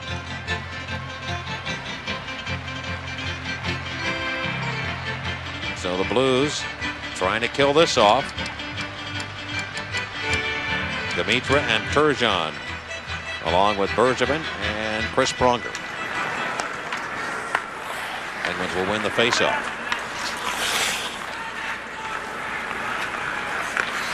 Slowly up ahead to the right wing for Jagr. Jagr took a stick earlier in this game and went to the locker room. I don't know if he requires stitches or not on the upper lip. That little pass by Olofsson was pretty, wasn't it? A little backhand soccer pass. It just spun it over to the right wing to Jaromir Jagr. Yeah, so banked that puck with his one hand there around the boards. Here is Jagr off the near side.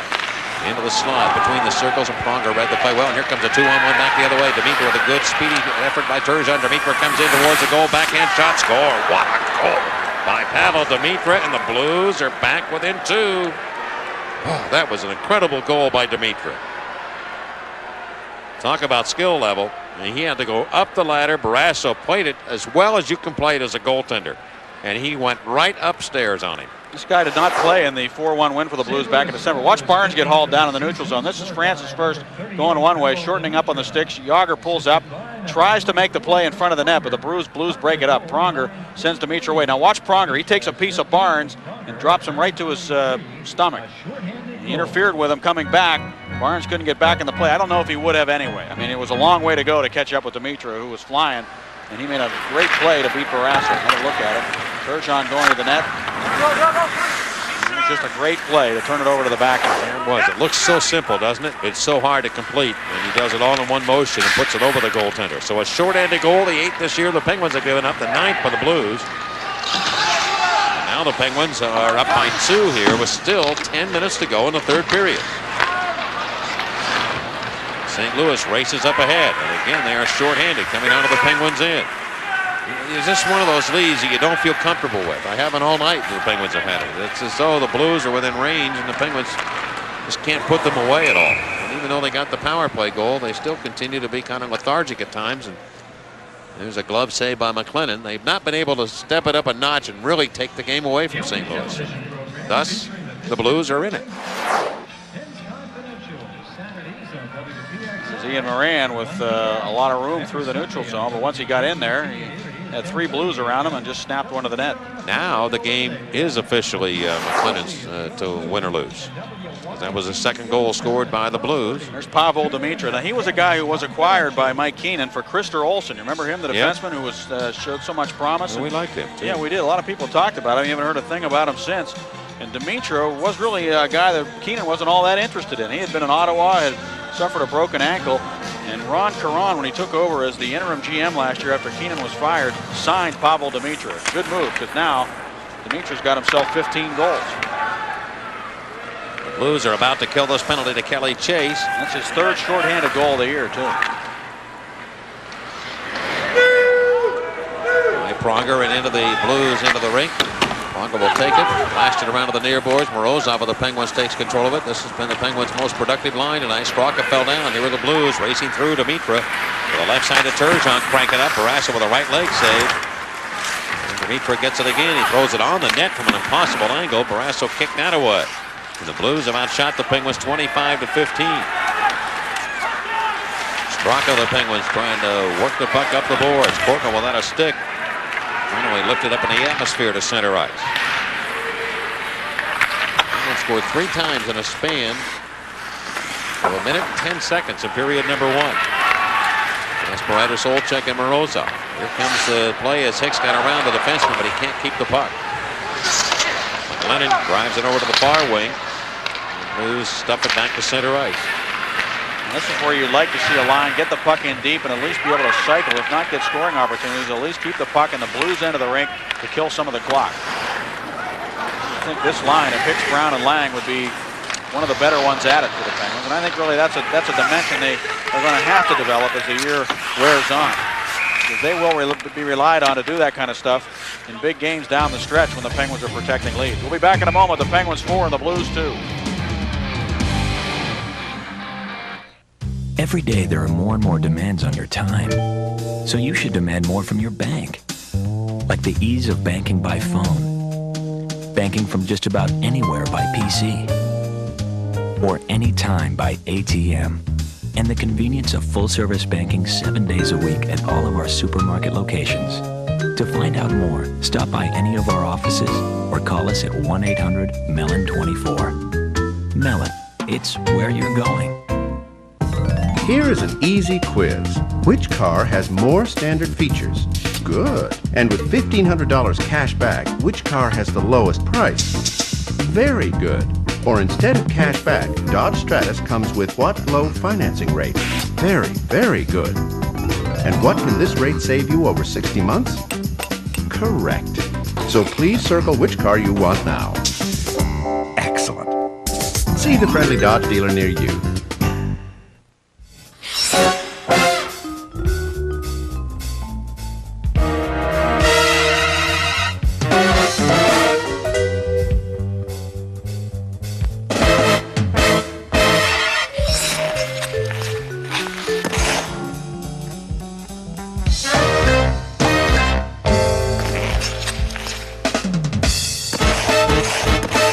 Penguins skate into D.C. Wednesday at 7 on Fox Sports Pittsburgh.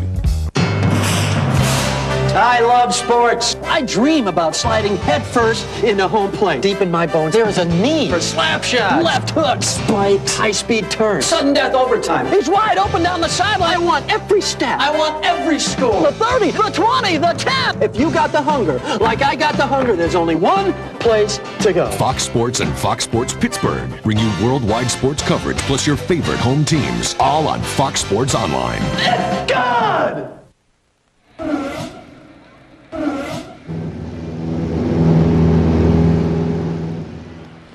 Our U.S. Healthcare game recap. Eddie Olczyk with a goal and a pair of assists. The Blues have now outshot the Penguins 25-15 in this game.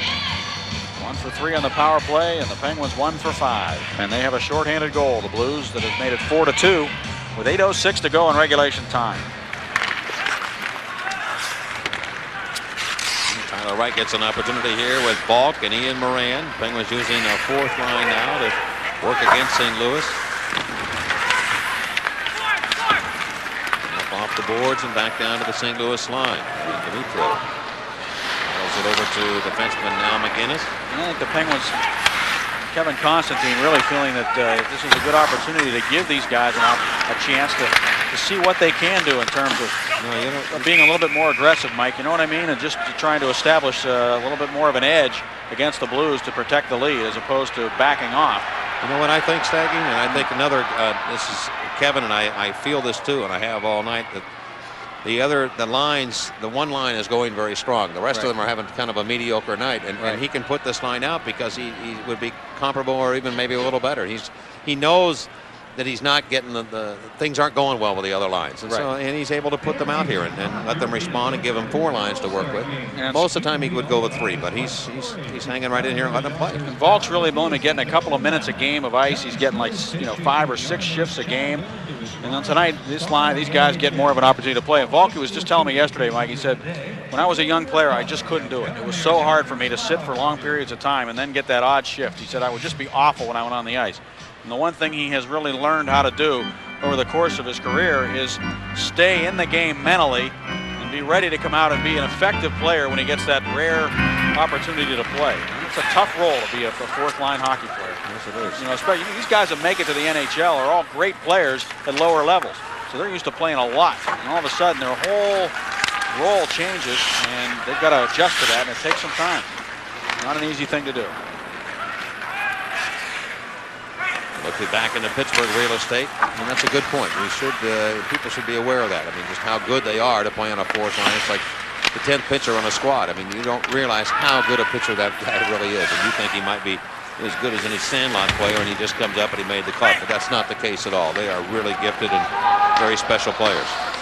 And here is Jagr going to the corner now, trying to dig the puck free. Up off the wood to Barnes, and he'll go to Ronnie Francis. Looking back to Jaromir Jagr. Jagr turning over, coming to the slot. Penguins lead 4-2. Jagr's pass off the boards to the left side to Slager. Can't get into the net. It's centered out for Francis. He has the puck. A backhand shot, and that's stopped by McLennan. Up to the left side. Slager handles it again. Directed up the stick of Francis. Jagr's going to float it in behind the goal to Stu Barnes. Yake is going to take the puck for the Blues and around the wood and up to center ice. York reaching behind Slager, has a chance here as Campbell goes to the net. Drop it back in the trailer, and it's Duchesne, and he can't make that play happen. Campbell and York both went off. Duchesne steals. Campbell stays on the right side. A shot by Duchesne is stopped by Tom Barrasso. Penguins looked like they were going to be able to bring it out of their own end. The Blues have started off, and then a steal by Duchesne almost results in the Blues' 3rd goal. Penguins did a good job, actually, of coverage coming back in their own end on the play, but then as Stu Barnes turned to come out of his own end and move the puck to Ron Francis, that's where Duchesne was right there to pick it off and walk in. The puck was on edge, and Barrasso had that puck between his legs. See it sitting there?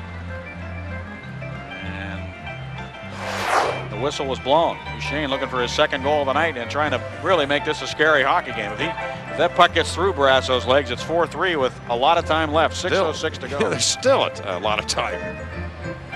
Now you look at a play like that Barnes made, and right away people will say, oh, he coughed it up, he gave it away. But he'll make that play 9 times out of 10 and not have a problem with it. It's just the way the puck goes sometimes in the situation you get in, and he lost it. He had the right intent. It just happened to hit Duchesne and deflected back right to him. That's what I'm trying to say. It wasn't a blatant giveaway. I mean, he had done that the entire game and has made that play time and time again. McLennan. There are worse giveaways than that, I can tell you that.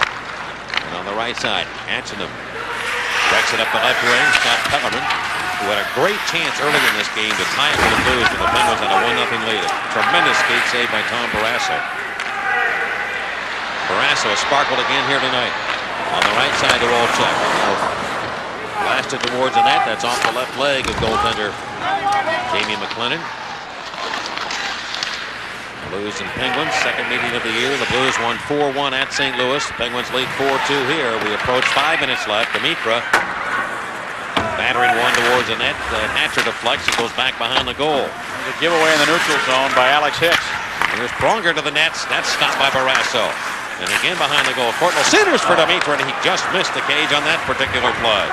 It all started with that turnover in the neutral zone. The Blues got it in the Penguins' end and went to work. Penguins have a tendency when they're protecting a lead to just kind of give the puck away. They're going to bear down and make sure they get it in deep. Olsen tried once to clear, couldn't do it. Goes the other way. And around here to the near side with 4:37 to go now in the third period. The Penguins leading by 2. Blues continuing to work, looking for a goal here to get them back within 1. Hatcher handles the biscuit. And he's trying to get it out. He couldn't do it. Here's Jeff Courtnall on the left side. Right side pass. Cut off. And the Penguins take the puck and they sweep it ahead. Hicks can't get to it. It's stolen back by the Blues. They ramble to the Penguins in. Turgeon snaps. Shot blocked by Barrasso again. The Blues are giving everything they have. They're throwing the kitchen sink at Tommy Barrasso. And he is the plumber now tonight. He's not letting them do it.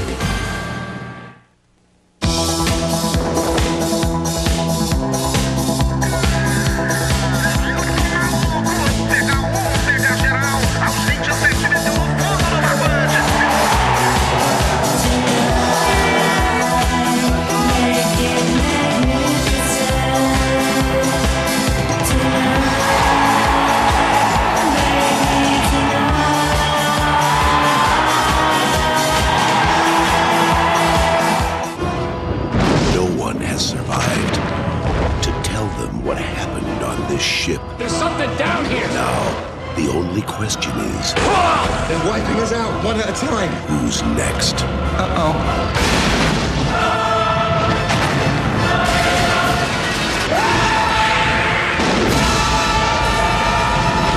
Deep Rising. I don't mean to sound like a wuss, but this is starting to freak me out, man. Rated R. Starts Friday, January 30th.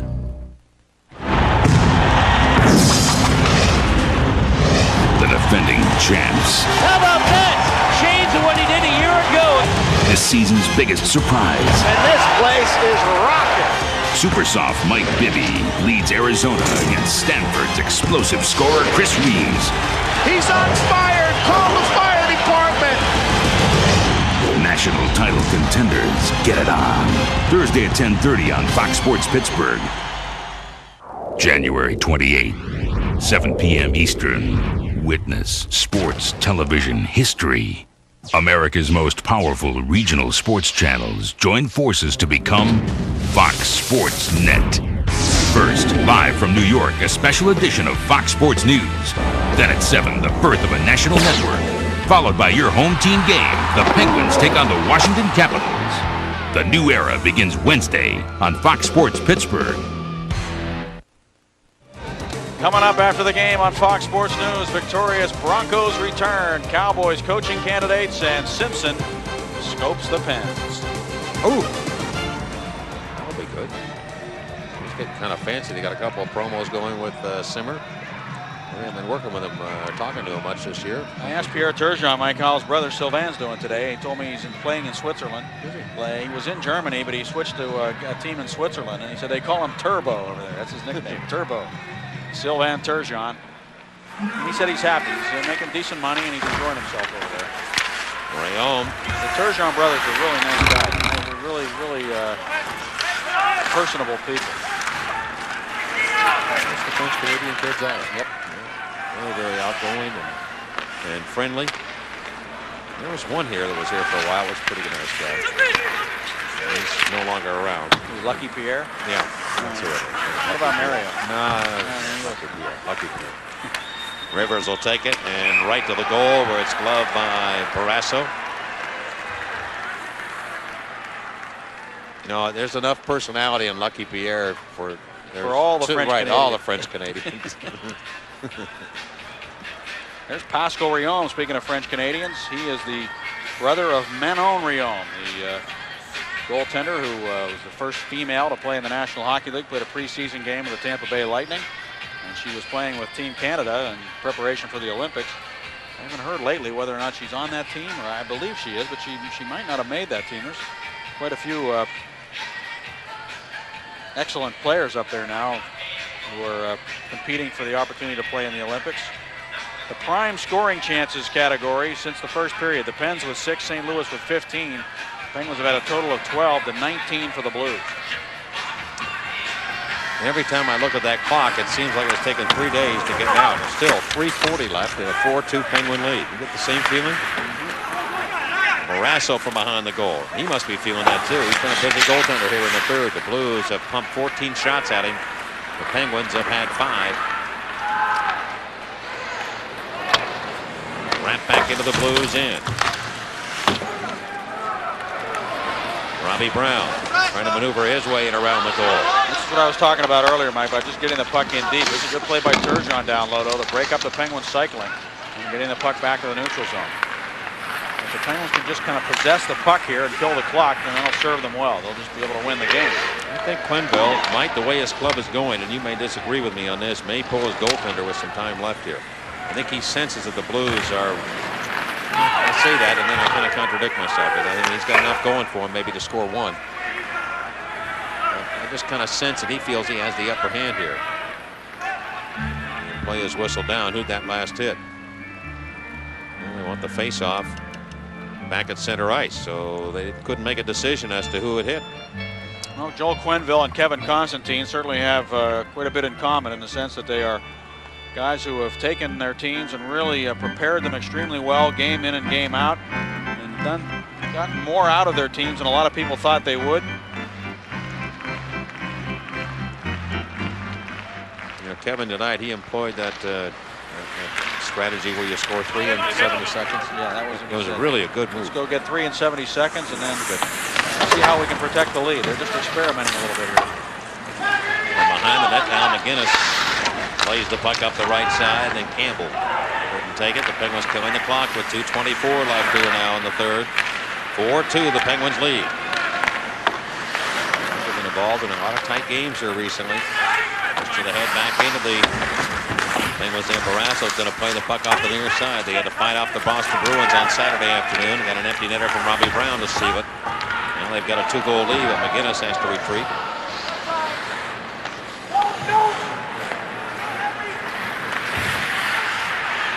Alexei Morozov. Spin it to the right wing to Eddie Olczyk and to the net. McLennan drills that away from the goal, but the goaltender's played. Greg Conroy trying to come through the center. Cut off by Marty Straka. That's an important check there by Straka because it'll kill a lot of time, not allowing the Blues to get up the other way for the Penguins in. I don't know how McLennan would have performed if he'd had a lot of games, say on Long Island, but he was Islander property and they let him go, and the Blues signed him as a free agent, and the Islanders have had problems with their goaltending all year long. And let this guy get away, and he looks pretty solid in the net for the Blues. Lennon's going to reach away and let Pronger take the puck, and we'll get an icing call. I want to see what Quenneville does now, whether or not, remember he called his timeout, so he doesn't have a timeout, but whether or not he elects to pull McLennan and put an extra attacker on there with a face-off and the Penguins in and down by 2. Well, Chris Pronger is the 16th captain in the history of the St. Louis Blues. You know who the first captain was, Mike? I was right. It was Al Arbour. Al Arbour was the very first captain of the Blues, who of course went on to become the great coach of the New York Islanders. Coached them to 4 Stanley Cups in the early 80s. Was Scotty the first coach of the Blues? Who was? No. I believe the first coach was Lynn Patrick, Craig Patrick's father.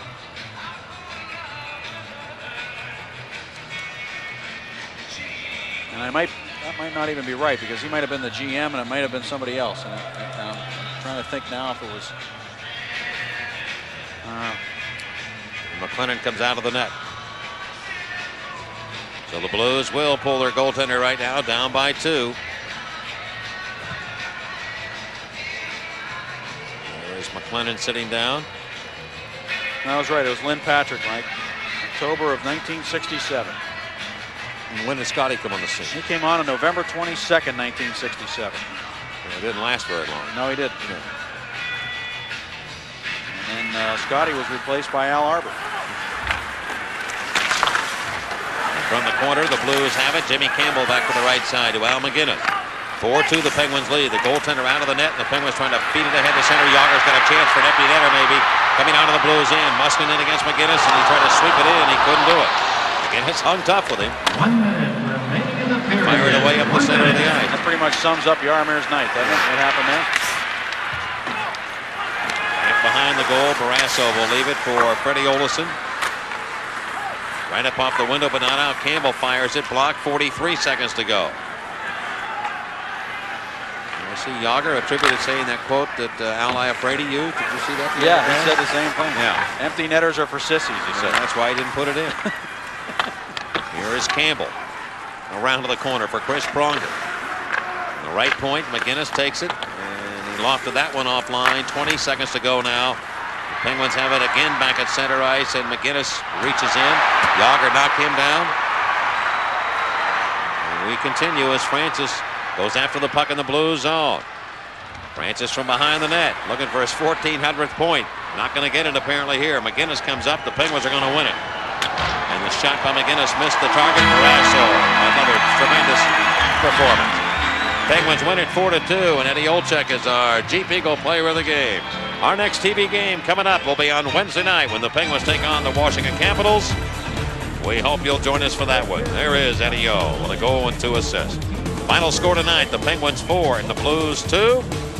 For Paul Steigerwald, this is Mike Lang saying so long, everybody. The Pens win it over St. Louis.